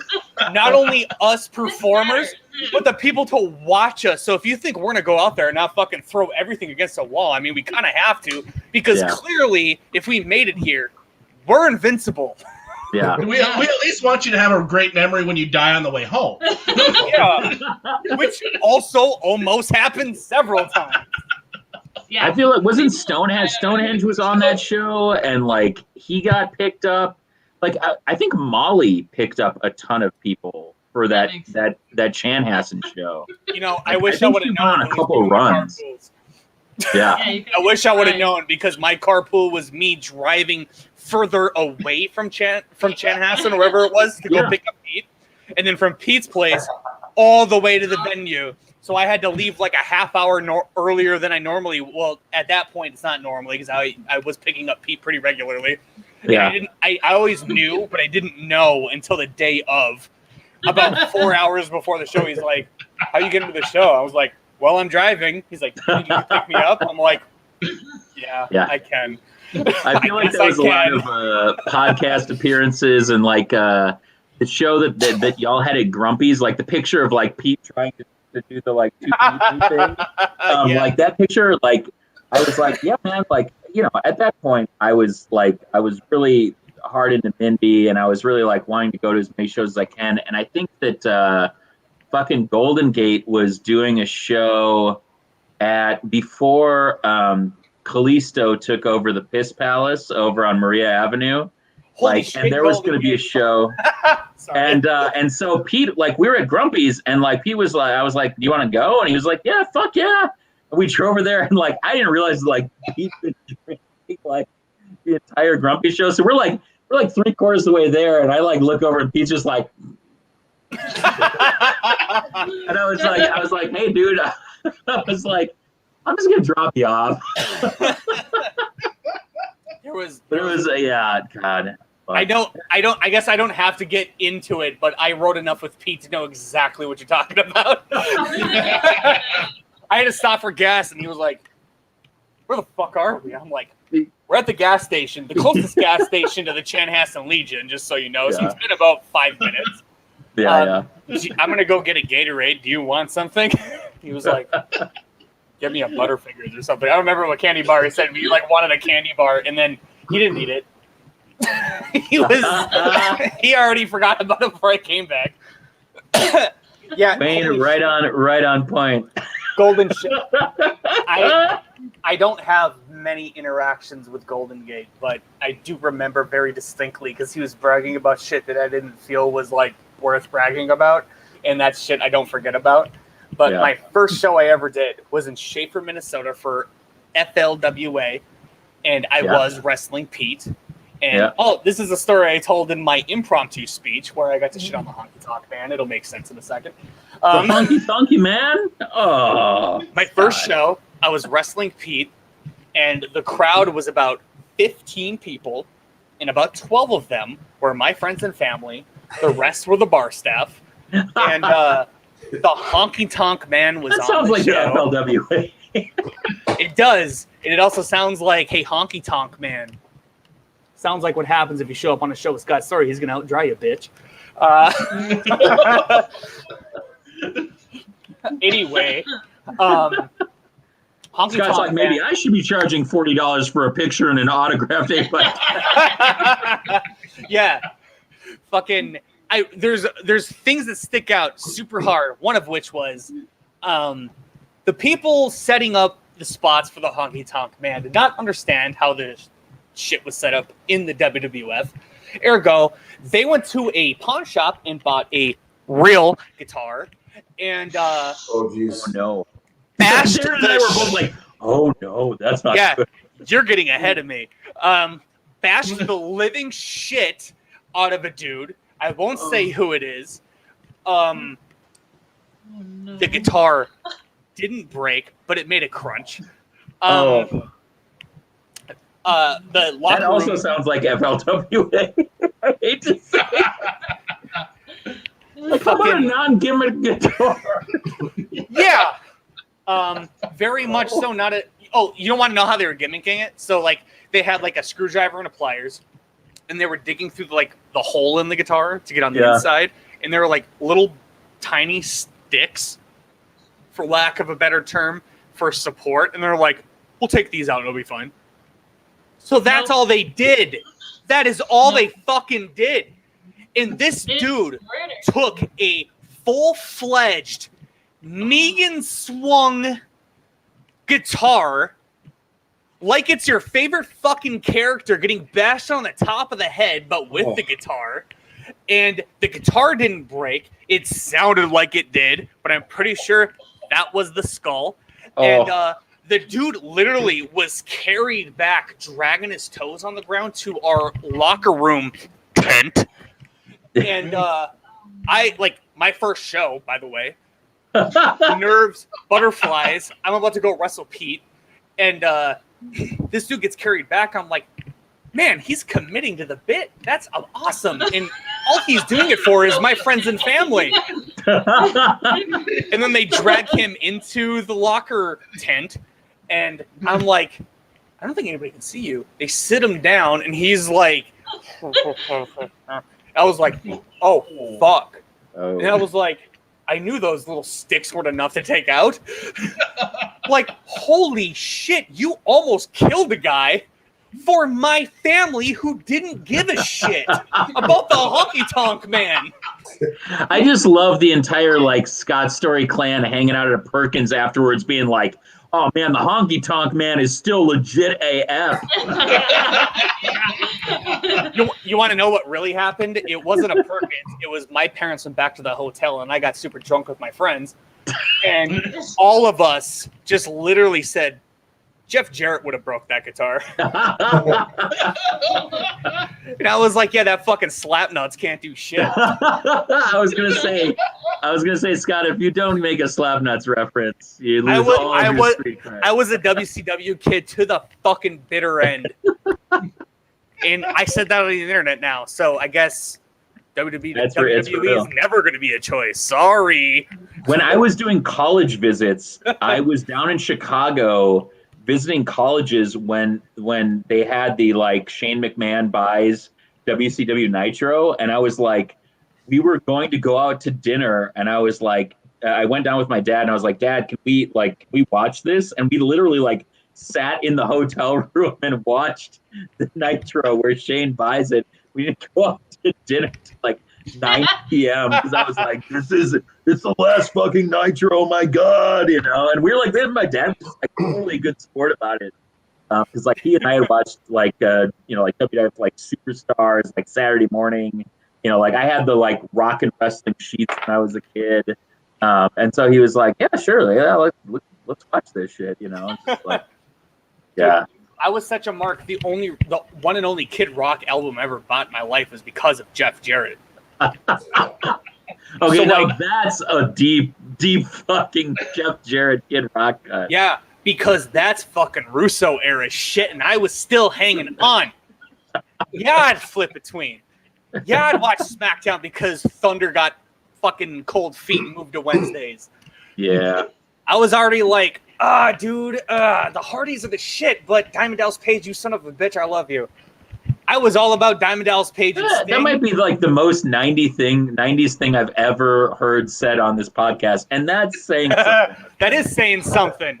Dude, the Nitro that made history when Diamond Dallas Page became the fastest ever two-time WCW World Champion when he lost the title at Hour 1 of Nitro and won it back in the main event in Fargo, and I lost my fucking shit twice for two different reasons. The first time, so heartbroken. Sting was my second favorite guy. Well, maybe it's fucking Rey Mysterio, Kid. Like, Sting was top 5. Sorry, Bandit. I was gonna say, you don't issue that slander in front of JD Bandit. Hey, JD Bandit, need to come back and do something about it. But I would come out to Chanhassen for that. Yeah, Sting was top 5. A well-coiffed dude, though. Like he's like, you know, he's got like old man beard hair now. He doesn't have he had it all planned out from day one.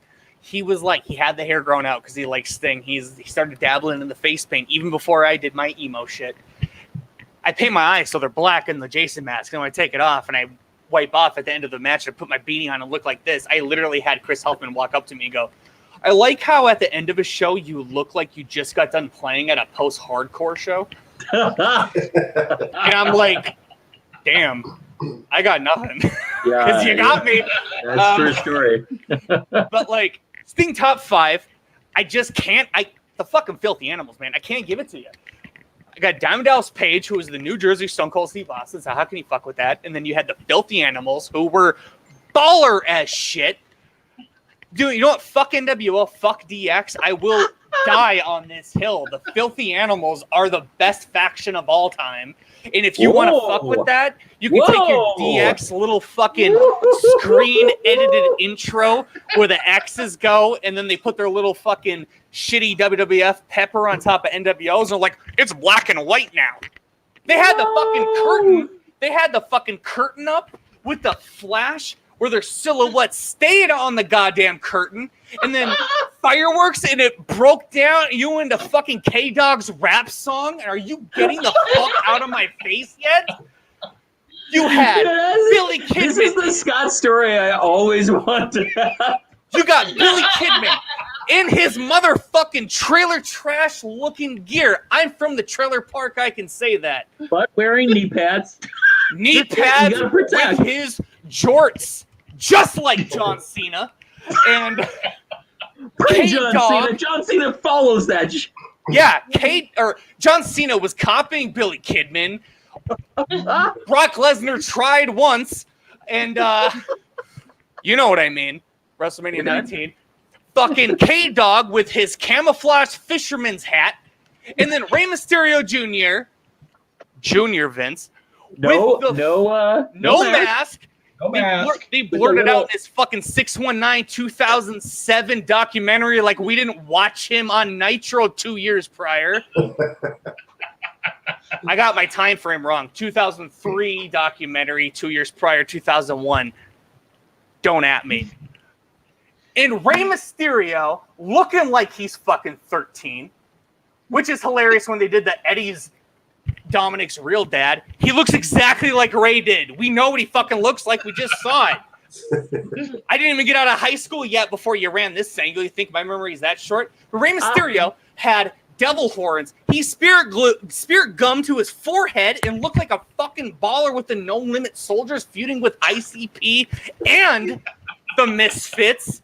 I don't know if anybody ever said that. Vampiro heading both of those feuds because Vampiro is the unannounced inspiration for my entire gimmick, aside from Jason. Anyway, I like the Filthy Animals more than Sting. Fuck you. So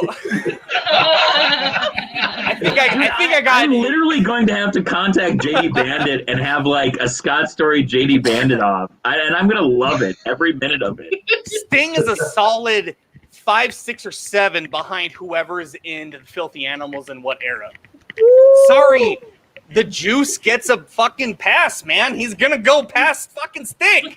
Dude, let's not. I mean, you can't fuck with the Juice. He showed up and he fucking did the shit that Juice does recently.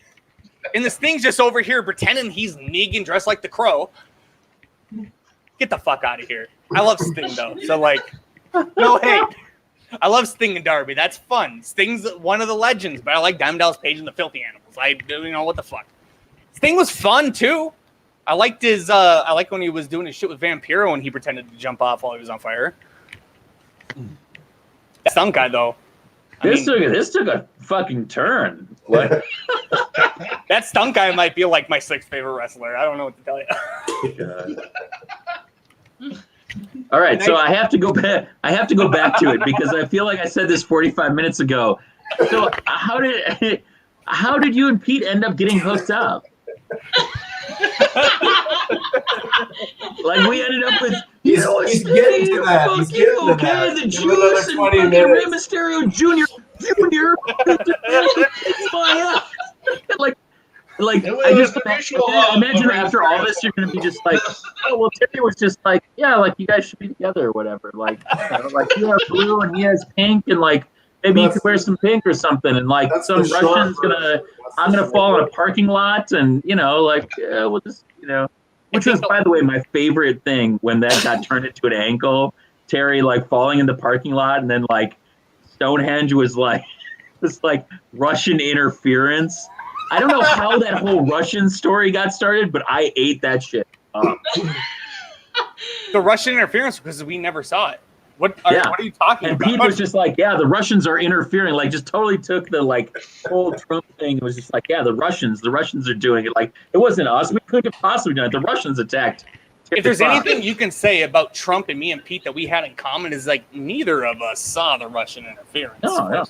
Firsthand. I mean, but let's be honest. I mean, we all know it's Crooked Terry Fox making up some stories. Let's be honest. Yeah, he's full of shit. I mean, why do all the Russian interference guys all have varying different body sizes?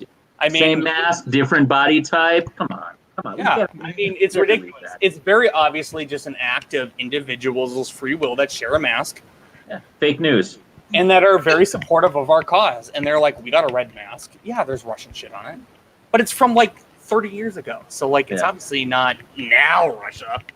Come on. I always believed that it was Eddie Sharkey just trying to get back. He was trying. He got pissy that Terry fucking went off, started his own thing on his own, and Eddie Sharkey didn't get a piece of it. And then he tried to, fuck with Pete Hughes' very legitimate presidential reign. Very legitimate. We didn't steal any election.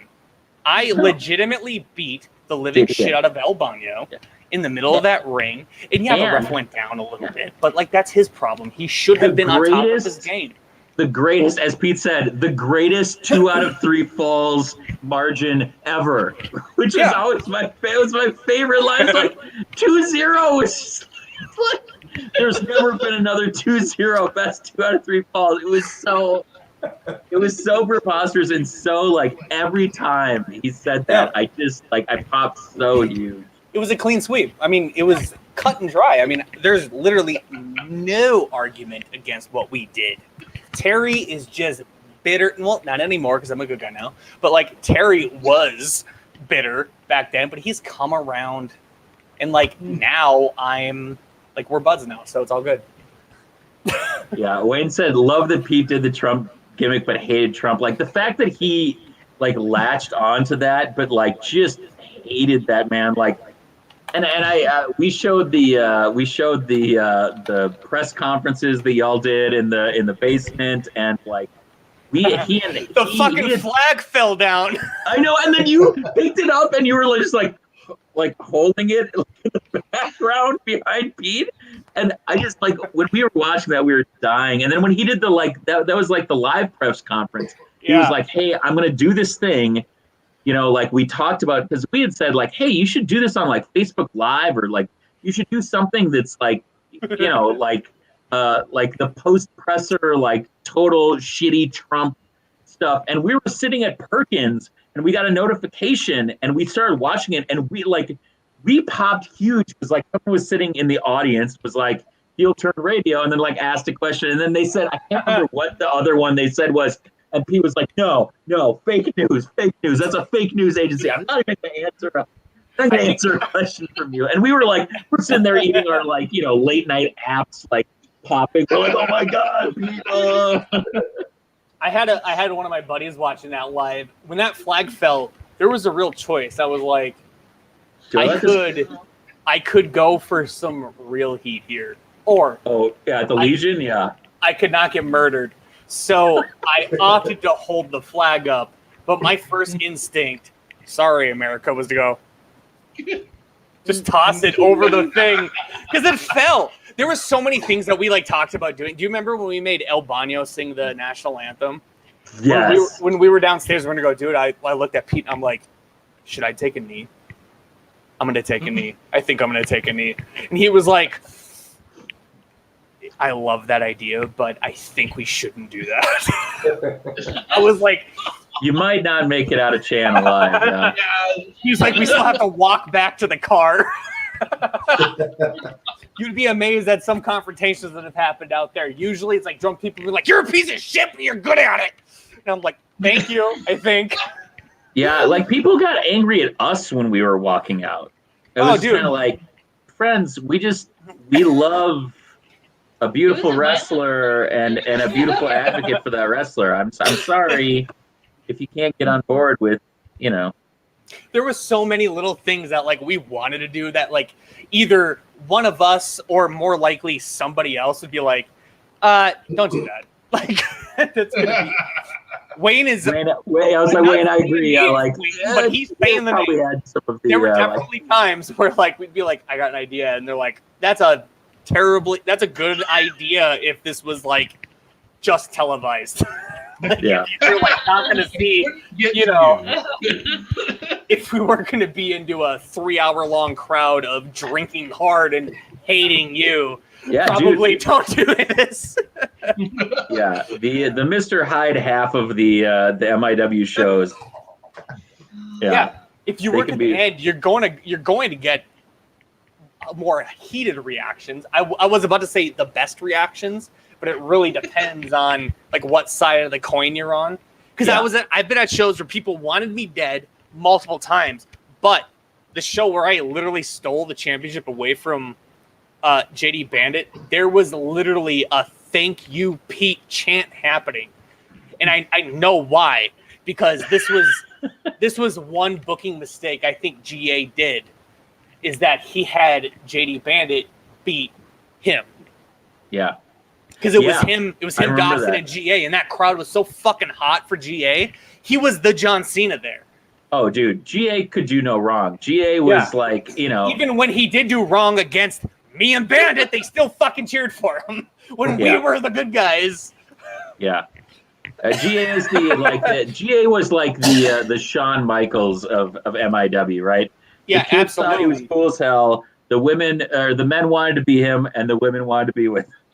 Oh, yeah, dude, the shit I would fucking hear. I don't even want to say, but I will, because fuck it, we're doing a podcast. But they'd be like, dude, Jordan's thighs. I'm like, you know what? We're gonna stop this conversation. You can't argue with that, though. I mean, let's be honest. You can't, and that's why I didn't want to talk about it. Yeah. I didn't want to talk about it. Makes me feel things that I'm not comfortable feeling. I'm the opposite of Machine Gun Kelly calling out Eminem. I don't want to talk about it. We're not going to talk about GA's fucking thighs in the car. Let's just talk about something else. Because I got to work with this dude multiple times. Yeah. Probably like a week or two from now. So, like, I don't want to sit there and think about his fucking build. But I did hear one guy go like, I skip leg day. He's like, every day's leg day. Yeah. I'm like, fucking nobody's gonna argue with him. Like, every day is fucking leg day. We're just all playing catch up. Yeah, right. It's Chris Jordan's thighs world, and we're all just living in it. Yeah, MIW was built around those fucking tree trunks.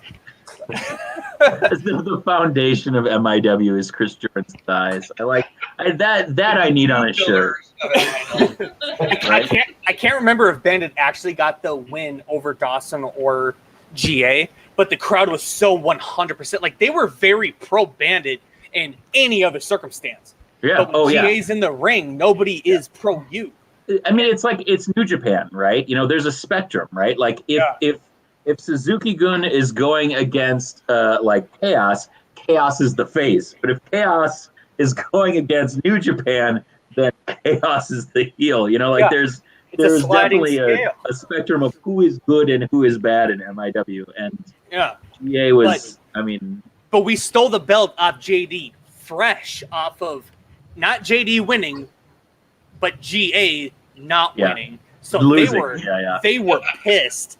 And they were angry. We stuck it to the guy that won with, I don't know if they were making these connections, but the other half of the Junk Squad leading the charge, they were just drunk enough to be very on our side.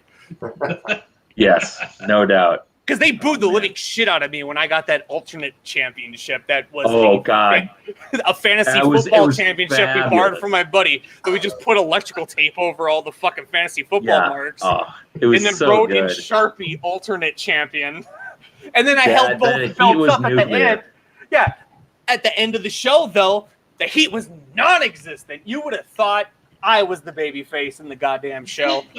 And I was like, thank you, Pete, but I'm gonna pretend this is for me. So we're getting to the end. We've got about 7 minutes left. I thought maybe if everybody wanted to go around, I shared a lot of Pete memories, which I think is tough. Scott, I admire the shit out of you being able to go out and cut that promo. It was so fucking hard. I think everything was so fresh and so raw. Like, even people that spoke their piece during Pete's memorial. I couldn't have done that.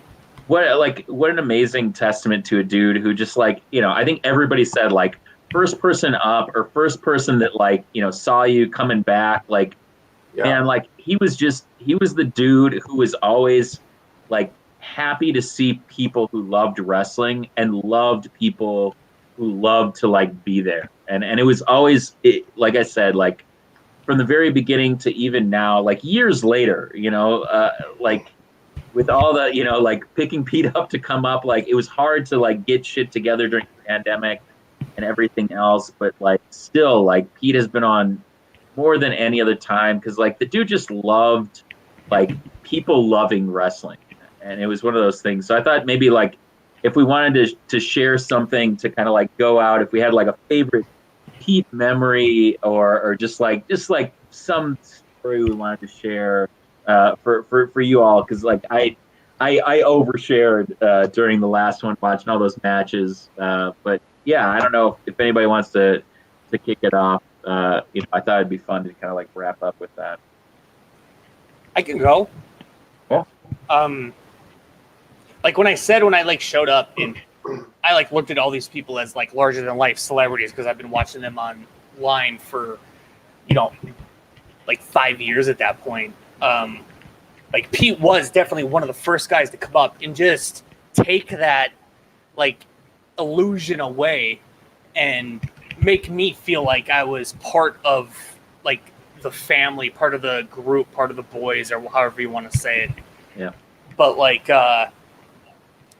right off the bat, he like showed up and was like, talking to me like I'm one of his best friends, and like I'm meeting him like that night, or like over the course. Like when Jay asked me like, "What's my wrestling name going to be?" I said Scott Story, and he was like, "That's a fucking good name." He's like, "How'd you come up with that?" And I said, "I like Story of the Year." He's like, "I fucking hate that band, but that's a good name." But like, he was just he never changed around all the years that I knew him. Like every time we talked, and the more and more comfortable I got with wrestling, it was like the comfort level with Pete was always the same, because he just helped you get into that mindset where you're going to have nerves for your first match. And my first match was with Pete. And like, he knew that I was like feeling those butterflies on that day. And he came up and he was like, "Hey, what have you been doing in camp? Who are the wrestlers you like? What are the moves you've been trying? I know you've been trying to do the moves you like, because I've been to camp before. So like, what are you trying to do?" So like, I went over like, my AJ Styles forearm and the side effect, which I milked the living shit out of forever. But like, he was like, "We'll get all that in." And I was like, "Okay." Nobody told me about it. I assume you're probably winning. He's like, "Yeah, I'm fucking winning."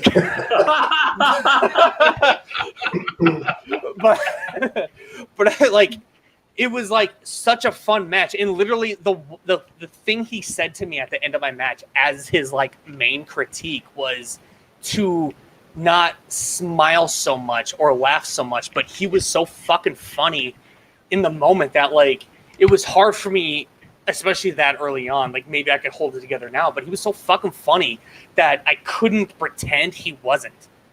And like, we were in the ring and he instantly made it feel like we were just doing a match in Terry's backyard rather than in front of 15 people. But like, that was still like, that was crushing me, because I'm like, "It's go time." And he was like, "No, dude, like, it's good. You're going to be in there with me. You've known me. We're going to do the shit we do. It's going to be fast. It's going to be easy. It's going to be fluid." And like, my first match was way better than it should have been. And it was because of Pete. My second match was dog shit because Pete wasn't in it. Like, so that was the reality check. But like, that's like what Pete could do, was like not only like carry you because he was like the longtime veteran, but he could help bring your confidence up to where like most, I think, the young guys' mistakes are from nerves. Like, it's not so much from your inability, it's from your nerves. So you're thinking too much was definitely my problem. Pete had that ability to just like calm you down and make you feel like, "Hey, it's you and me, man." Yeah, just like super welcome. Like he would always like when we'd get in, like before the Chan shows would start, almost every time he would come over, like Matt and I were talking about this, like the Scene, right? Your tag team partner, before like he started, like Scene would be sitting with us and he would come over and be like, like Pete would let him pick his brain and like come over and be like, "Hey, like I'm really glad you're here. Like thanks for coming out." And just is such a genuine dude, like so welcoming. Like and like I think about all the people that sat there that kind of either gravitated toward us because we were being snarky assholes or whatever, right? Or just like we were all sitting in the back because we didn't want to make a big deal, but we wanted to like make sure that like the heels knew that they were appreciated.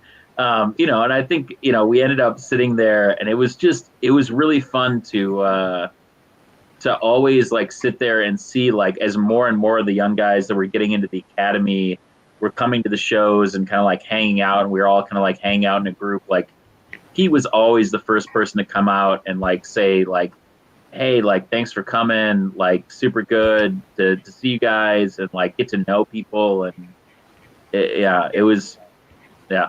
Jordan said a thing about Pete at the Celebration of Life that was not a thing I really thought about because I never knew any different prior. But he said that he didn't think Pete Houston existed after Pete Houston was about 15 years old.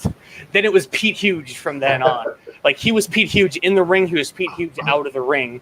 And for Pete better Hughes, or when he was working with Matt, like that laugh, I was just like, that's absolutely it. Like he was Pete Huge for better or for worse, but like who you saw in the ring, if you talked to him after the show, he was still that fucking guy. But like every time we were being fucking dirt bags, there was always like a twinkle in his eye. Like you could not actually hate that guy. No. Even when he was doing all the things you didn't want to happen. Like he could have been beating the living fuck out of El Bano and Chanhassen. But when he did it, he'd be saying some hilarious shit while he was doing it. And then that's what you're going to catch on to. And then after the fact, he's going to be that guy still. But he's going to be talking to you like, oh, I'm not pretending to be bad anymore. So now you're going to get the like me being a fun asshole, but like me being an actual fun guy now, where you could see how everything I was doing was just me turning that little piece up a little higher. But really, he was Pete Huge constantly. He was like so fucking genuine. Like the hardest thing I had really up until now was talking about it at length. It felt like starting to like break down. And I'm sure like one of the reasons why I'm getting by is but like thinking about all the like fun shit is like what helps a lot, because it's like, for as sad as it is, it's like it's only that sad because of how good it was. Yeah, absolutely. Anyway, I'll let somebody else go.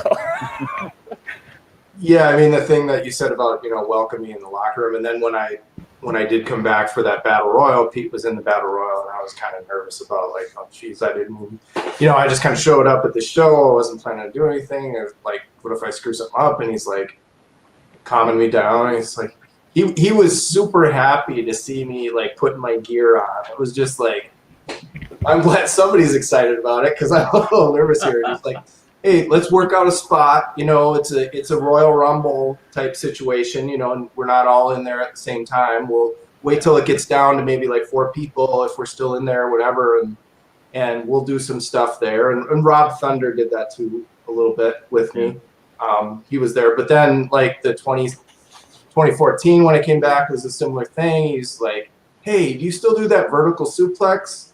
That would be really cool. I'm like, I guess I do. I mean, I haven't done it. I do now. He's like, yeah, let's do that. And then that match that we had where we, supposedly the tag team broke up. He's like, hey, I want to take the glove tonight. I said, what do you mean? He's like, I want you to give me the glove. I'm like, no, that's never happened. I'm like, I don't even know what I'm supposed to do. He's like, well, if you could get it where like I'm running around with it hanging out of the back of my pants. I'm like, okay, we'll try that, whatever. But yeah, I mean, it was just, and like he could always, I was really jealous of the way that he could just be in the ring and just be talking to the crowd or the referee or just like, and I really have to like focus. And there's certain, when I was a heel, there were points where I could kind of do that, But there was actually, I'll try to make this short, but a group of us went up to Winnipeg. It piled in a couple of vans and ended up working for this promotion in Canada. And we didn't really know a lot going up, but it was really like the Americans were coming in to kind of like be in squash matches is what we found out. It was like a TV taping and all that stuff. So Pete got teamed up in a handicap match with, I think, Mike Stormwolf. So it's those two against this 7'12" like Canadian giant. And the crowd knew that they were supposed to be behind this giant because they aired this whole video package, before he came out. He comes out to the ring and you got these two small guys in there. But the crowd was behind Pete all the way up to the finish because the bell rings and Pete and Mike are standing outside on the apron doing rock, paper, scissors to try to figure out who's going to be the first to go in.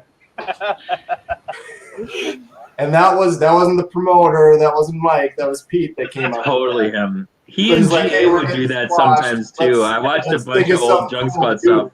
And the crowd is just like roaring and yeah. I mean, that was just like the little things that, it seems like a little simple thing, but it just like completely turned the whole course of the match. The audience reaction was totally, based on what he just ad-libbed. Yeah. He owned the room when he walked into it, no matter what room it was. Yeah. We would do our hugging thing and hang on for way too long. And when people would start getting spicy, I would start to kind of break away, and he would just pull me down. He would pull you back in. Pull me in, and he'd be when we saw him pull you back in one time, we started slow clapping and standing up because we were just this is just you could tell that he had such a good there's very few people that I've ever encountered and there's I always say it's not called face turn radio, darling. It's heel turn for we love a good heel, and there was moments like that where you would see him recognize that that turn from the crowd where they were just getting sour about it, and it's just kind of maybe we should stop, and he would just be fuck no, we're pouring it on right now, we're going to go as deep as we can, as hard as we can, and get them as mad as we can. And there was nothing better than that. Every fucking time I would be I'd break first, and he'd pull me in my ear. He'd go, "Not yet." Yeah.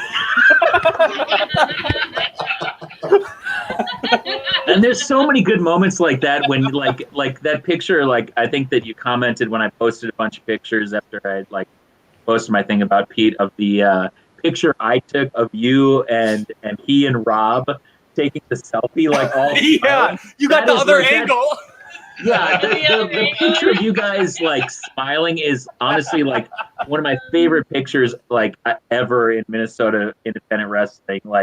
All respect to Wayne and everybody else that's done the deal, but that was so good. And when I saw you guys doing it, I was just kind of this is the heeliest shit I have ever seen, and I have to have a picture of it because it was so good, because everybody was so livid that you guys had not only taken all the time, because you guys had fucked around and fucked around and it took so long to get the fucking camera to work. And Rob had been fucking around, and he'd been the ref, so people were already pissed at him.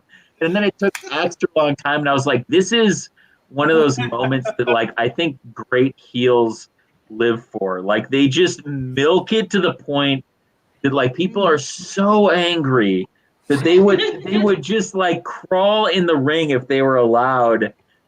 And the fact that you guys were so happy made those little kids so angry. They were so angry at you guys. Yeah, do you know how fucking hard it was to turn face because of that shit? Yes. Dude, I remember we talked. We had you on the podcast, and you were I love everything I'm doing with Pete, but it's so hard. I got put a battleground because of it. Yeah, right? No, literally, you guys were so hated that even when everything was tried, and I think that was kind of maybe, not at the tail end of GA, but pretty close to the tail end of GA booking. He was trying so hard to make that split that I think that we talked about off podcast that was always going to happen. It was always going to be this split where it's kind of oh, Pete's taking a little too much of the the spotlight. Like, I'm trying my best here, but like I can't always have like this isn't the Pete show, it's the fucking Scott Story show. And people like started to commiserate, but like people hated you so much because of Pete. Legitimately, the only reason we were able to split was because of that first time Pete got really sick. Yeah. And then GA wanted to do the thing where before the show, I cut this promo where we were going to sell T-shirts to raise money for Pete's medical bills. And then he's like, you're going to fucking attack me later in the show. And I'm like, what? And he's like, you're going to cut a promo where you're going to say the only tragedy about him being in the hospital was that you didn't send him there. And I was like, I really don't want to say that. He's like, Pete will fucking love it. He would, and he did. And he fucking did. And that was the only reason we were able to split. But you know what's funny because of that? About 3 shows later, I was starting my babyface turn. Yeah. Well, no, I lied. When Stallion started coming in, oops, I don't know if that was when GA stopped booking the show. Edit that. Some people don't know who Stallion is. I mean, right? I mean, like that's the thing, right? Like some people don't know who else Stallion is. Some people don't know who else Sailor is. I mean, like I think that's there's nobody carrying around the fucking Ring of Rage or Will or Chaos. And I mean, maybe they just picked up a different sport, but my babyface turned it like I was in like no man's land after that like little split from Pete. Yeah. And then I started my slow turn later after. Shit, am I getting my timelines mixed up? I can't remember when we dropped the title, but it wasn't that long after where we did the split from Pete. But then, like, my babyface slow turn started after that, but it started working because I had to go hard on Pete because nobody ever wanted to never wanted to boo Pete for real. And when some real shit came up, they were like, sorry, dude, you got to be a shithead today. Yeah. And we got the moment, and then people were like, they're split. And then we did like a month where Pete wasn't on the show. And then I think Ryan got the title. And then Pete introduced me as his former protege. And I actually came out to a cheer that time. And it was like, oh, we just literally needed a fucking hot, short break. And then we're right back at it. Yeah. But like we didn't go like full hard like team up. It was just like, oh yeah, no, they're friends. Kind of like GA and Pete post Junk Squad. Yeah. But like, yeah, the only reason that worked, I mean, in a way, was just because Pete made it fucking work. Because he came back, he was like, I'll just, they don't need to know, they don't need to see our like reconciliation. I probably butchered that word, but like off camera or out of ring. If we just like show up and we're like, no, it's good now, they're gonna be like, oh, you're cool with Pete again? All right, I guess we kind of like him again. Yeah. Matt, Danny, do you want to share any favorites? I mean, Matt knew him. I only saw him at MIW, and it was, again. That's an amazing thing too, because I think that one of the things that was like really astounding about Pete is like the people that he was loyal to, he would fucking just. He would give everything for, like, everybody who worked at the grocery when people were mismanaging it. Like, I mean, for years, he like held that up and held those people to task for the way that he managed his friends, like his coworkers, like the people that he like went to bat for. It was always the thing that I was always just like. Really, I mean, and like, I've done a really good job of not getting super emotional on both of these, but it was one of those things that like Pete always did such an amazing job. Like if you were one of Pete's people, like Pete would go to like the ends of the earth for you. And it was one of the things I always admired about like Pete the Houston and Pete the Huge and Pete the Rage. Whether it was his city or his coworkers or his, people in the locker room, like, man, if you were one of Pete's people, like Pete would go to the absolute ends of the earth for you. And it was always, it was always one of those things that like having him on, like you know, like it would be out of the blue, and he would be like, "Hey, you guys are recording tonight. You mind if I call in?" You know, like it would just be like one of those things that just was like he was so like he just wanted to like help, and it was one of those things that was really the most charming fucking things about Pete as a person was that if you were one of Pete's people, like you were one of Pete's people, and that was the end. It didn't make like nothing else made a difference. Like that was it. Like if you're on Pete's team, Pete's on your team, and like fuck the entire rest of the world.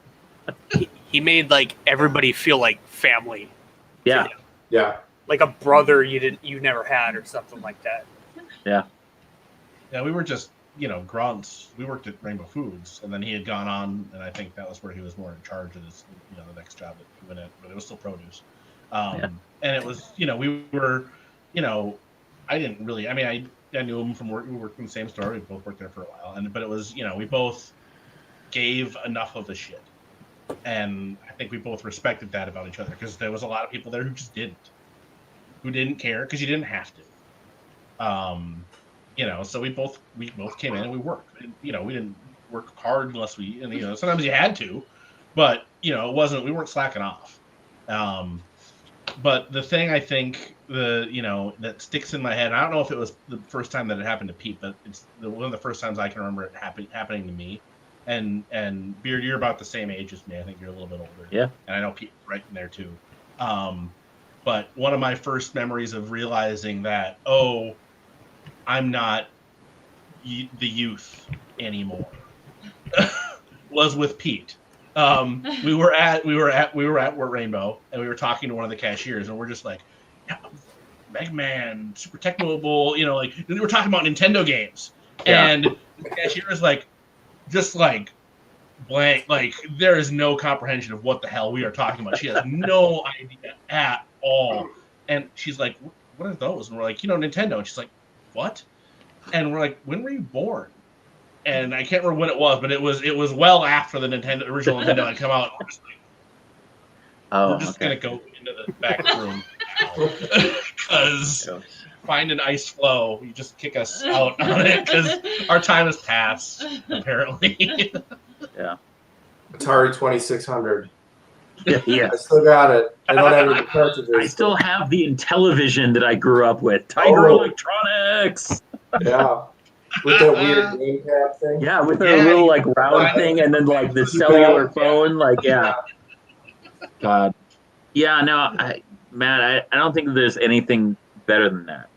Like I just like Pete was one of those people who, when you made that connection, like it was one of those things that, like, regardless of how you like thought about it or felt about it, like I think that once you made a connection with Pete, like Pete valued that, and I don't think that everybody does that, like in and out of wrestling. I mean, whatever. Like Pete as a human fucking being was amazing about that. Like once you made a connection with Pete, like Pete was your people and you were Pete's people.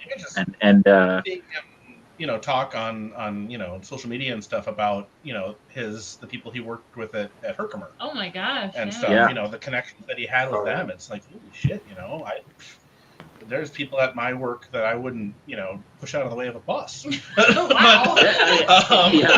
But I love that. There was nothing better. Like, I don't know if you guys ever had a chance to go to the Herkimer, like when he was there, but like, there was nothing like Pete made you feel like a fucking celebrity when you went to the Herkimer. Like, I showed up to the Herkimer and he was like, "Fucking yeah, Beard, what's going on?" Like. It was like a big fucking deal. Like, like I would go there with my friends, and it would be like, "Beard, hey," like, he's so like, yeah, like he made you feel like $1 million fucking dollars for showing up, buying some beers, and shooting the shit.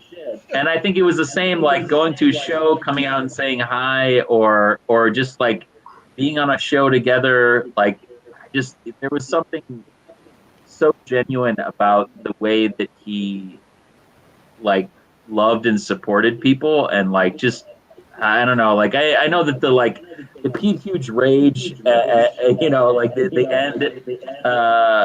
the end kind of game was really about like him being so genuinely passionate about the way that other people in his community were being treated, and that he was so passionate that it was kind of like rage was going to come out because people were being mistreated, and I think that's like it's kind of like a weird word to like sum up Pete with rage, because I think Pete was like all about love, but like he was one of those people, like I said, like when you were Pete's people, if you fucked with Pete's people, like you were gonna get like full Pete. You know, Well, it was a righteous anger, though. Yeah, wasn't it was a rage. It was a righteous anger, born of love. It was a rage built from compassion. Yeah. Yeah, exactly. I mean, I wish more people could feel that level of anger on behalf of somebody else. Yeah. Injustice. Get a lot more Good done. people being treated poorly. Yeah. Yeah. There was a short time, like a little over a year ago, I guess, during the pandemic, where like I was single for the first time in about like, I don't know, 8 years or so. And like I tried like the dating apps like Tinder, in my 30s, so that's a great idea. More than once this happened. More than once this happened. It works sometimes. Are you a Tinder couple? No. Okay, Cupid. Holy God. We're too old for that. I was like, you're too old for We had Tinder. an Okay Cupid. That's a Scott story app, yeah. No, my girlfriend's the Tinder OG couple. But she didn't do this, but this did happen more than once. I cannot stress enough how this was not just one isolated incident. One of my photos is me and Pete with you guys in the corner at Chanhassen. Yes. People messaged me saying Pete Hughes is fucking awesome. That makes me so He was happy. hooking you up then. So I would text Pete and I'm like, you're getting me matches on Tinder. He's like, what? I love that Pete would be like, what? But then like afterwards, Pete would probably be like, I would screen cap it. I'd screen cap it, send it to him, and he'd be like, fuck yeah, dude, get it. proud of you, Scott. Yeah, I didn't get it, but like it's the attitude that mattered. Pete's like, I'm here to help, guy. But like 100%, the only interaction would just be me talking on Tinder with people about how great Pete is. And then when we were done talking about Pete, we'd be done talking. So like that was it. I was like, well, all right, I guess I can't call that an entire loss, because No. Pete's like, yeah, I'm here to help, brother. God damn. That might be the greatest testament to Pete ever. That's the hugest Pete has been. Right? God damn. Well, I mean, we really wanted to dedicate October to Pete, and I said it on the last podcast, and I think I'll probably say it on every landmark podcast, not every podcast out here. I don't think heel turn would be where heel turn is if Pete doesn't say like, hey assholes, like when am I going to be on the podcast? Like he went so hard for us in the paint at MIW, and Scott was on the podcast because of that. I think probably Jordy was on the podcast because of that. GA. Literally, we would have people that would contact us because Pete was like, hey, you should talk to these guys. And I don't know if I honestly don't know if we would have had all the it's stupid. All of the podcasts that we talked about that we've had. I think like at this point we've probably had like 275 podcasts, which is real dumb. It's real dumb. I think all the the Tim Larson newsletter and the Raslin Rick, all the things, all the people that have like been stewards of the Minnesota scene, and like I find that to be a very humbling like moniker. Like I loved the time that we had with Pete, and I love the kind of time where the Scott stories of the world and the scenes of the world and the JDXs and the Airwolves and the Angel Dorados, like the fucking Dante and Darius Martins. Like I love the time that we've had together. I'm sorry. This fucking Wayne, hey assholes, what am I doing the podcast? We haven't had Wayne on since he brought WrestleMania the VHS game, and we played over in the basement in the fucking mud pit with King. Wayne, fuck, next podcast, please come on.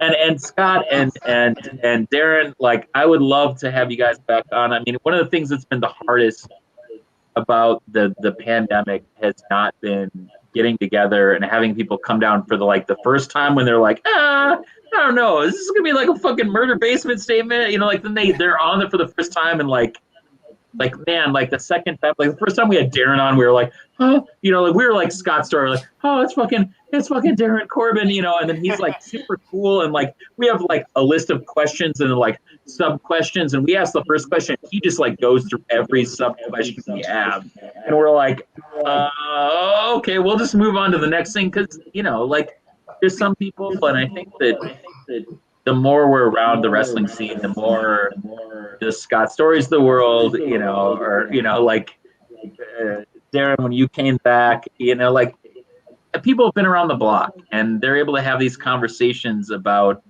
wrestling that are so genuine, authentic, that it ends up being like this, where, like we're like, hey, we're going to be on, and if you can come on anytime in the 2 hours, that's great. Wayne, I'll be your basement anytime. It's been really hard. I mean, real talk. King is like really immunocompromised, and so like he's working from home this entire time. He hasn't been to a show since, God, I don't know, maybe January of 2020. I've been to 2 shows because I want to see my best friend. So I went to the Rosedale show, and until the Bauhaus outdoor show for First, it's the only other show I've been to live, and it fucking kills me. I mean, it kills me that I didn't get to see Pete more during the pandemic. It kills me that I didn't get to see all these like amazing friends that we've made in wrestling during that time. But there's something really great about the second time people come back, they're just like, we're just gonna fucking hang. Like, we're hanging out on a couch in the basement. We're talking wrestling because there isn't another place we're gonna talk about wrestling. And like, much respect to everybody else that started a wrestling podcast. I mean, there's been other people that have done stuff since us that are like going after it hard, and I respect that, because when we started, we were like, oh, we'll get together once a month and we'll talk about the WWE pay-per-view and blah, blah, blah. And then Pete fucking came along. He's like, you should fucking talk to everybody. You should talk to a wrestler and say, hey, come on our podcast. And so many people have. So it's really, it's to have Wayne McCarty say, I will come to your basement anytime is a great tribute. To have Dr. Darren Davis on for the first time, when you came out in that refs, I was yes, all of these people. I mean, seeing you, Scott, like go from the fucking like super green JD Bandit partner to being like the most hated heel in MIW is like a real treat. And I think that like seeing Pete every time, no matter whether he was loved to be hated or hated to be loved, was like such a great fucking experience. And it made me love wrestling. I mean, MIW made me love wrestling. Pete made me love wrestling again. And I don't know that there's any like kind of greater tribute to Pete than to say like I watched independent pro wrestling because you just like made me hate and love all of these people so much.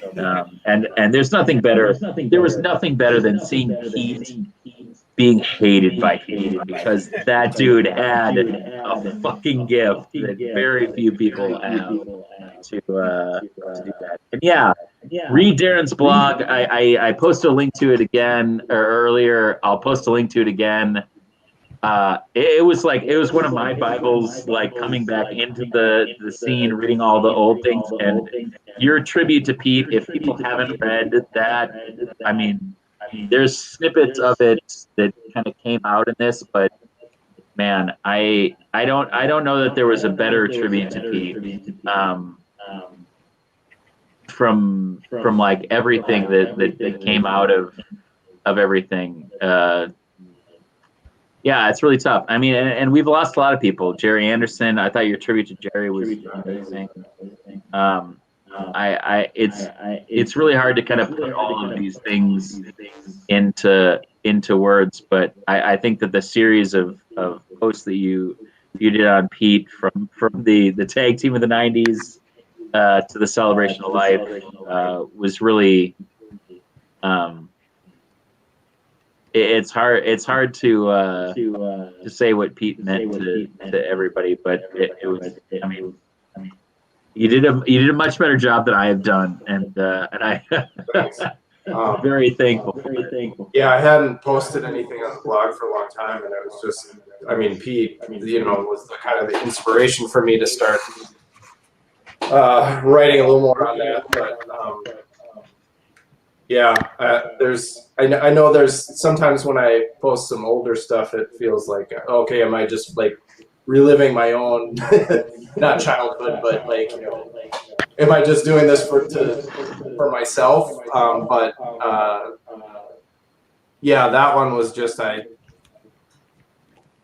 sometimes those types of things I can do a better job with in writing, because I can like walk away from it, come back an hour later or 3 days later or something and rework it. Where it's just like difficult, and it's kind of you don't have the same, or I don't have the same issue of like, if I tried to say that, what I wrote verbally, I wouldn't be able to get all the way through it. But yeah, as you can tell, it's hard for me to do it, and I feel like there's in some ways I never shared a locker room. Yeah.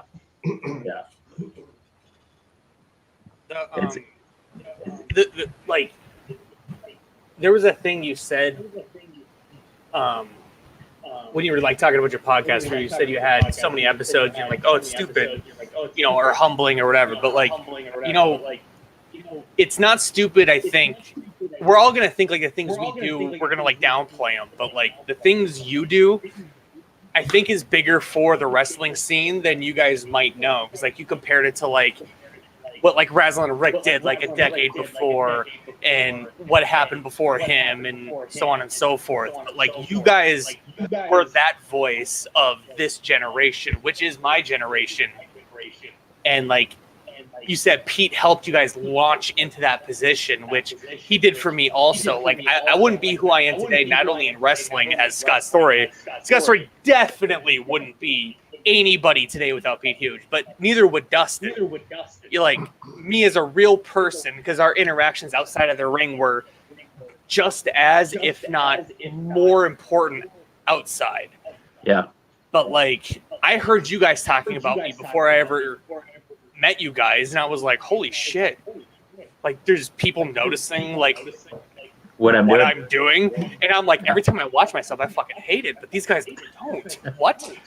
But like when you're the one doing it, I'm sure you guys felt that way about your podcast and stuff too. Like you guys probably, like if you went back and listened to yourself, you're like, oh my god, cringe. But then like somebody else hears it and they're like, these guys are paying attention to me. They're knowledgeable. They know what they're talking about, and they like this and that. And they like, you're making people feel good, which gives them motivation to keep climbing and gives them confidence. Like there's so many things that people do that they don't even notice that they do.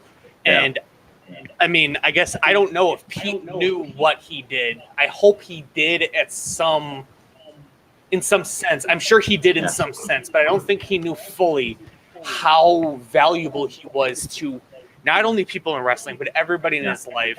Absolutely. And even the people in wrestling, not just in wrestling, like what he did for people in wrestling outside of wrestling. Yeah. I hope he did. And like, I am very appreciative of that. And to me, I think it's hard when you're in the moment to say that I'm doing something good, and I think that we feel that a lot. King hates.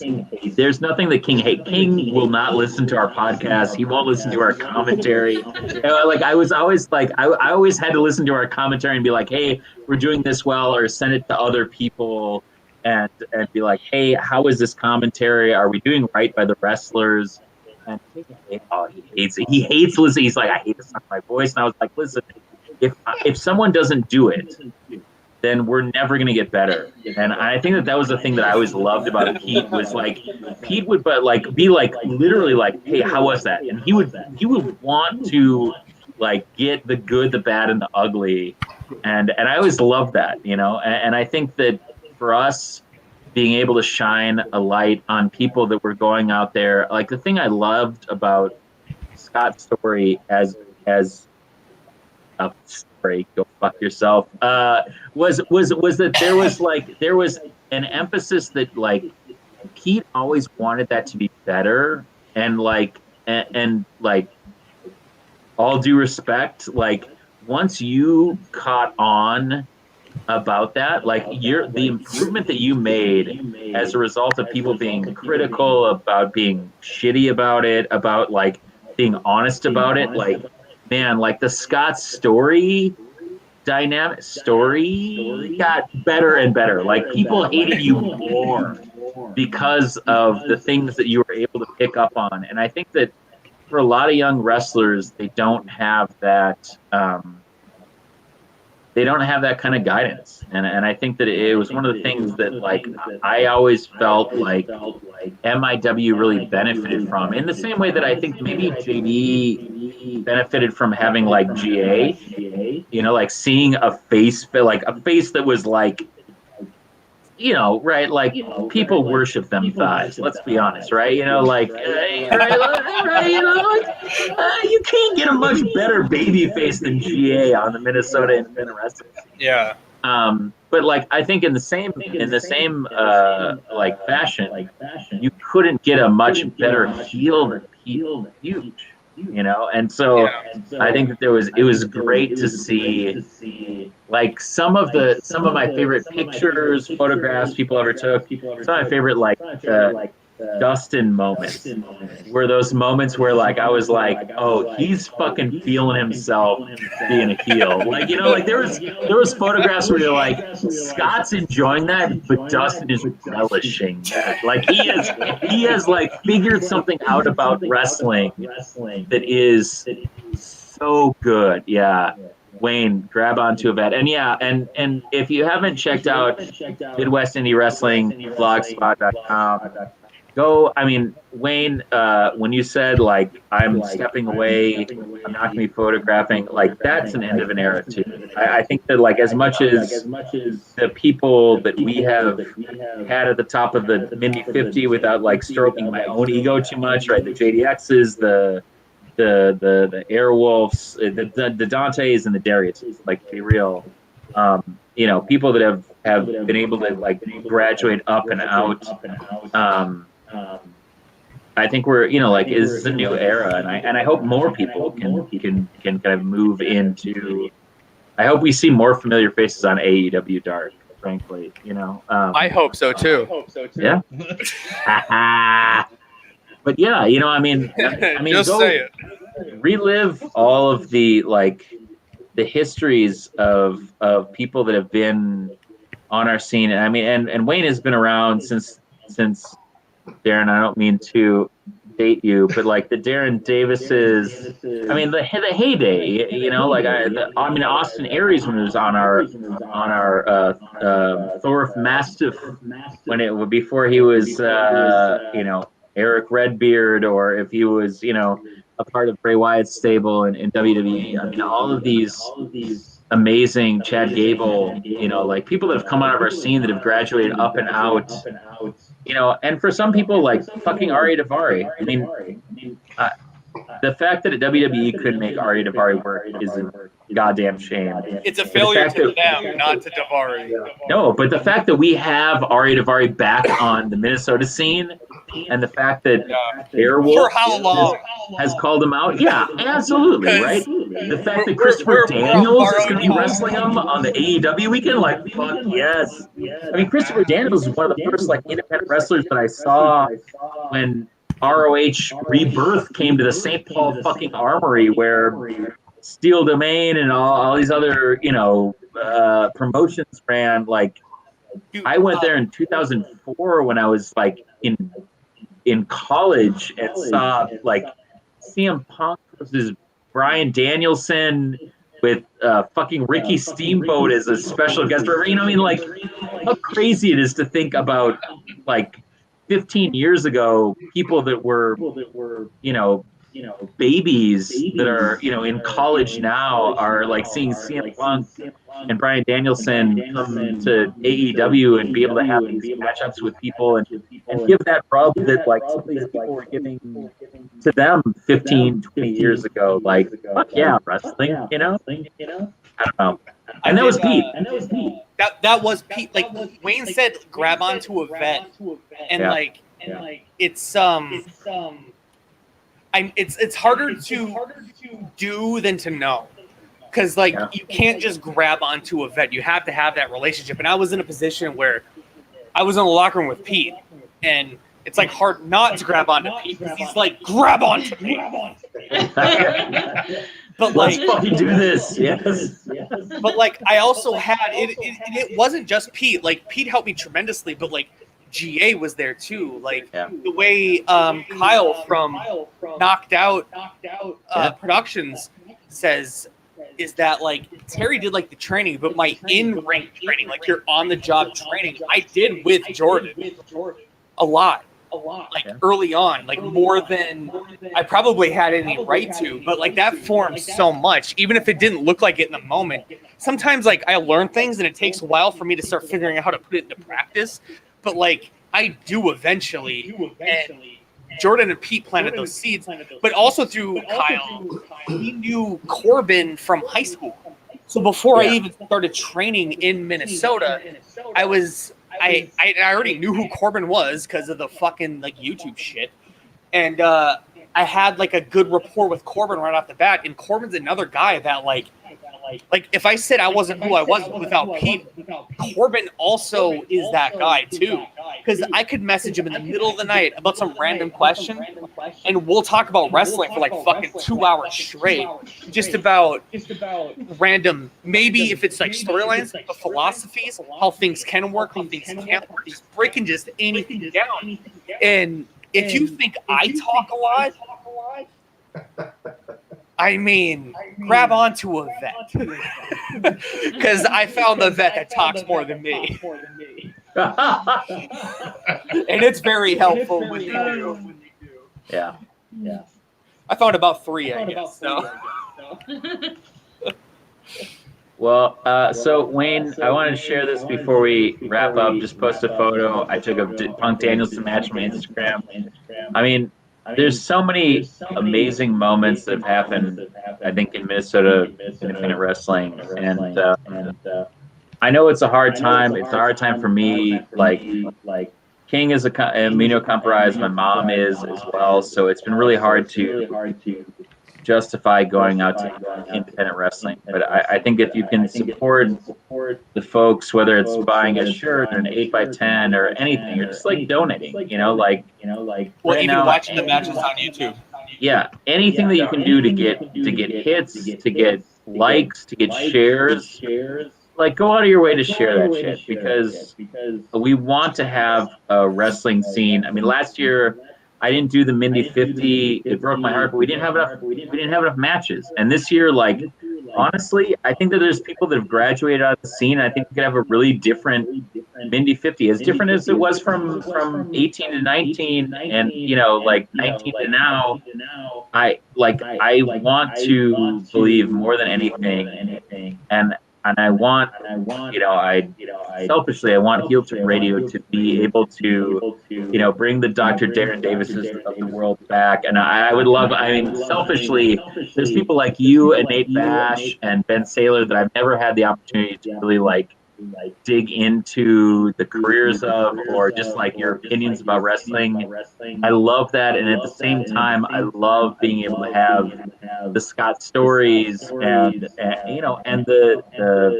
scenes and the Josh Prices and the Badger Briggs and the Fresh Range Caras of the world be on this podcast and see how many different the Devon Monroes. There's so many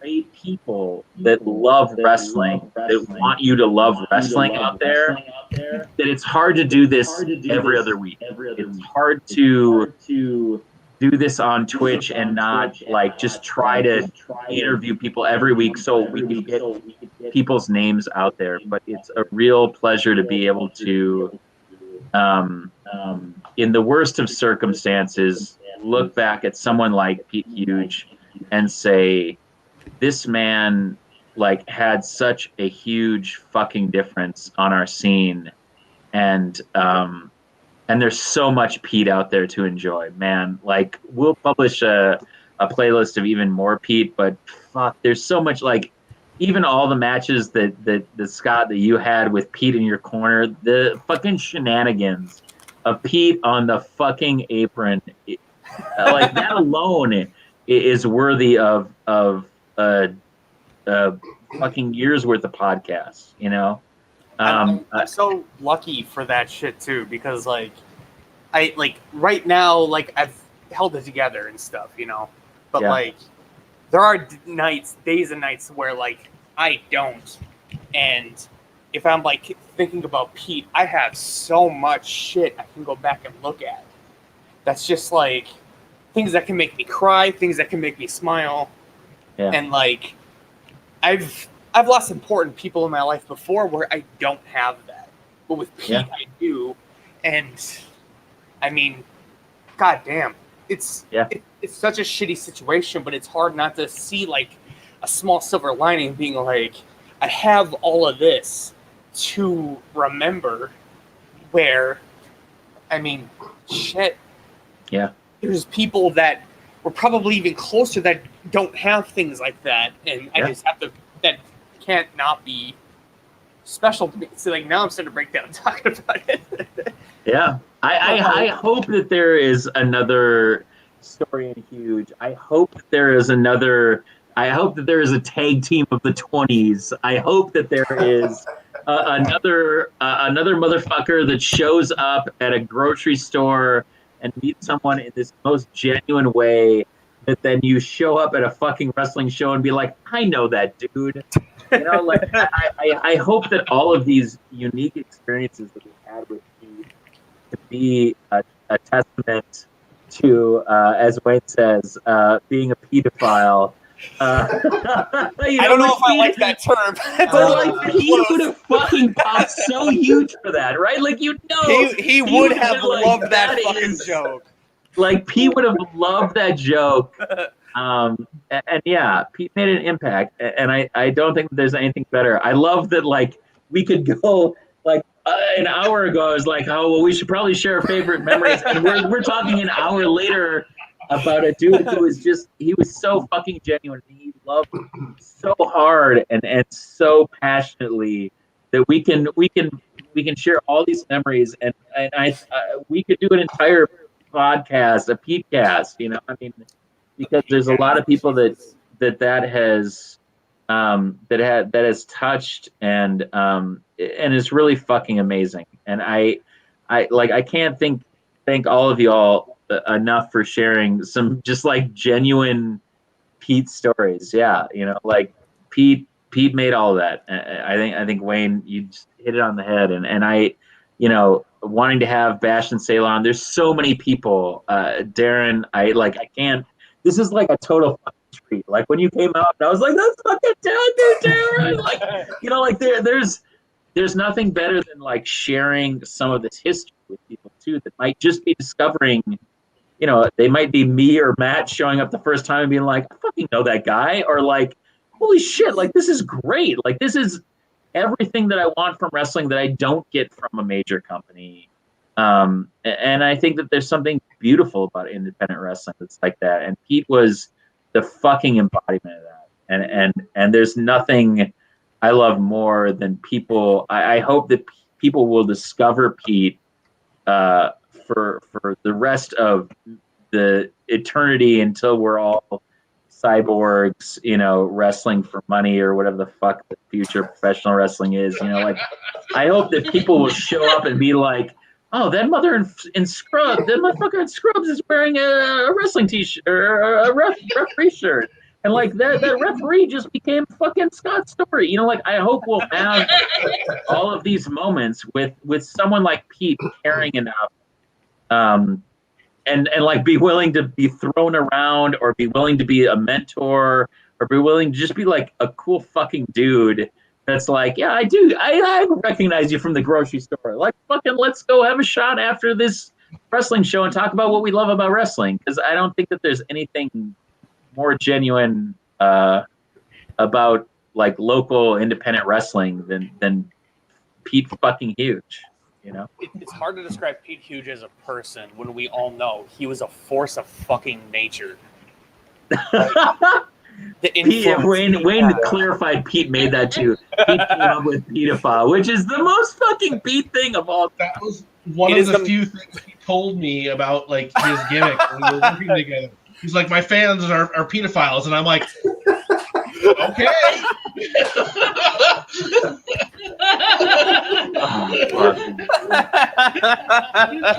Oh God! That's the most brilliantly fucking Pete heel thing. Like, right? Man, you got Hulkamaniacs, I got pedophiles. I got pedophiles. But you know what? The crowd would go, "Fuck Hulkamania! I'm gonna be a fucking pedophile." And they did. Sell me the fucking shirt. So, for pedophiles out there, Wayne, thanks so much for jumping in. Thank you to everybody else who popped in the chat or watched. I know Kara was in for a while. I know that you know there's lots of people that stopped by. Man, Danny, Scott, Darren. I mean, thank you. This is like this is more than I think I could have asked for a tribute to Pete. And I know that there's been the memorial and some people's independent things. If you're not friends with Pete Huge Rage on Facebook, go watch all of the like genuine heartfelt tributes to him, because I don't think that there are more genuine like heartfelt tributes in wrestling than some of those. So I thank you all for coming on. I mean, I'm wrapping it up at the 3-hour mark instead of the 2-hour mark because it's fucking Pete Huge, right? I mean, he's too huge for 2 hours, man. Yeah, I mean, you can't limit it to 2 weeks. You can't limit it to 2 hours. So, I mean, honestly, I'd like to have more people on historically and current wrestlers. Well, we're all trying to figure out what it is during the pandemic and after the pandemic. So, I mean, thank you for taking the time. Check out Dr. Darren Davis's blog, drdarrendavis.com. There's a ton of Tim's archive on there, a ton of like great tributes and ruminations on his career. Go see Scott at shows if you're able. Love Matt and Danny, who like give so genuinely and like design gear, but also are like two of like we started off the conversation just talking about like people like Pete that like you go to a show and you're like, man, those wrestlers make me love wrestling. They make me love being here, and it's great to like share that with other people that like genuinely like go to a show and just can soak all of that in and just be like, they're like, this is why people should love this shit, you know? Like they made my Story Lives gear, and I'm like, what the fuck have I been doing with my life ordering from eLucha? Like, twice. Anytime I talk to a wrestler and I'm like, that looks pretty sick. Where'd you get that? They're like, enhanced talent. I'm like, well, no shit. I guess it makes sense. So I got my shit too. So yeah, thanks to everybody's like really genuine love and contributions and really like beautiful remembrances of Pete. Yeah, it's hard to not have that. So yes, Sailor, Bash, and McCarty, we're fucking having them on. We're getting them on now. Darren Corbin Dance Party on YouTube. Check it out. There's nothing better. Go check out some classic Pete matches. We'll put up on Heel Turn our playlist of all the matches we watched last week.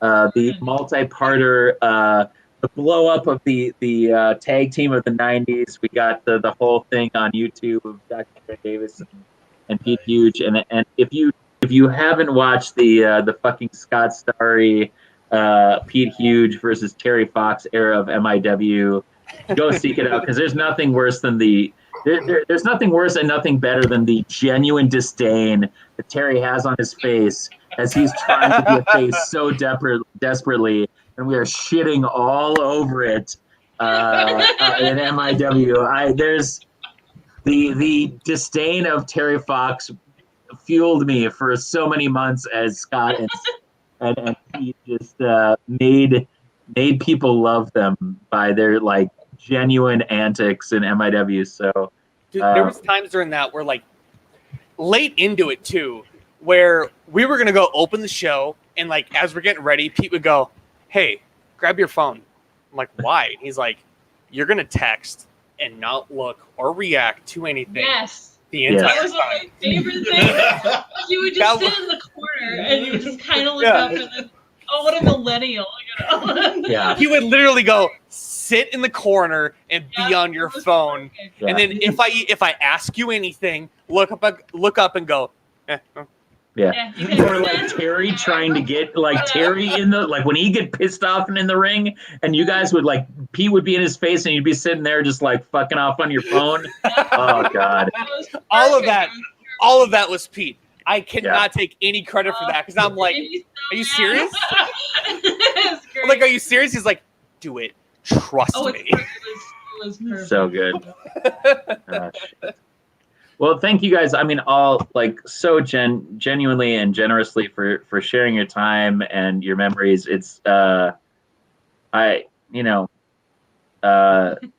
very few things that I have enjoyed in professional wrestling more than Pete and everybody who's interacted with him. So it's a lovely opportunity to be able to take a couple shows to extend Pete's fucking lead in terms of being on Heel Turn Radio. I hope that no one ever fucking surpasses it and we talk about Pete ad infinitum because what a fucking person, you know? So for everybody that watched, thank you so much. Scott, Darren, Matt, Danny. This is great. I am so thankful for the time we spent together and so thankful for the time that Pete gave to us. I don't think that there's any greater gift in wrestling than helping somebody get over. And that motherfucker put more people over than literally anybody that I've ever met in wrestling. And I think that that's a pretty good fucking legacy. To Pete, whether it's JMO or whatever you have, cheers, a banana kick to the dick, to Pete me for all of the fucking marks out there, and have a good fucking night, you jive fucking turnips. Thank you very much. Heel Turn Radio, much love out to everybody. Hey, Pete was a gem. Sailor, Bash, McCarty, let's fucking do this. Dr. Darren, let's do this again. Scott, let's do this again. Man, Danny, always. Thank you so much. And we'll see you in 2 weeks. We're raising money for kids at Gillette's Children's Specialty Healthcare as part of Extra Life next weekend. Come in, check out everything from wrestling shit to to Dungeons and Dragons to crazy 1980s sci-fi shit to everything else we do. We're on the cusp of raising $40,000 over the last 7 years. So if you have the time and the energy, go to extra-life.org, search for Known World United. We got lots of fun people coming on. Dave, my brother, and Matt. We're gonna have some crazy wrestling guests, like people that you would not expect, like big fucking names that love I don't even know action what's gonna be figures on. and shit. Go check it out. Like it's gonna be fucking nuts. Hold on, is the I'm Hung just Sunk I'm Man gonna show up. My brother has like 24 hours of guests. He's gonna try going 24 hours straight, Yeah, 24 hours straight. which we haven't done for a couple of years. Never sleeps anyway. No, it's unbelievable. So thanks to everybody that supported in that, and you can make a big difference in kids' lives. All the money is tax deductible. It goes to Children's Miracle Network hospitals, and for us, it's going to locally Twin Cities, Gillette's Children's Specialty Healthcare in like Greater Minnesota and the Twin Cities. We're going hard. We're gonna go for 55 straight hours over the weekend, November 5th through 7th. So there'll be some weird heel turn shit. There'll be some weird Dave shit. There'll be some weird wrestling shit. There'll be some weird D&D shit. So come check it out and come back in 2 weeks for more Heel Turn Radio. But we just hit 3 hours for the first time, and I don't know how long. So It was Pete my filthy fucking animals huge. rant. I'm sorry. no, Pete, thank you for everything. I don't know where we go or what we do after this, but if you're not fucking tearing it up with every other person that's given their best to the next generation of wrestlers, I don't know if there's any justice in the world, and that includes Rob Justice. So, fuck that, and a big banana kick to everybody's dicks out there. 2 fingers there, the front and the back for the greatest tag team of the 90s. And for everybody wearing a pink scarf, fucking Pete Huge forever. Lucky drawers. Lucky drawers.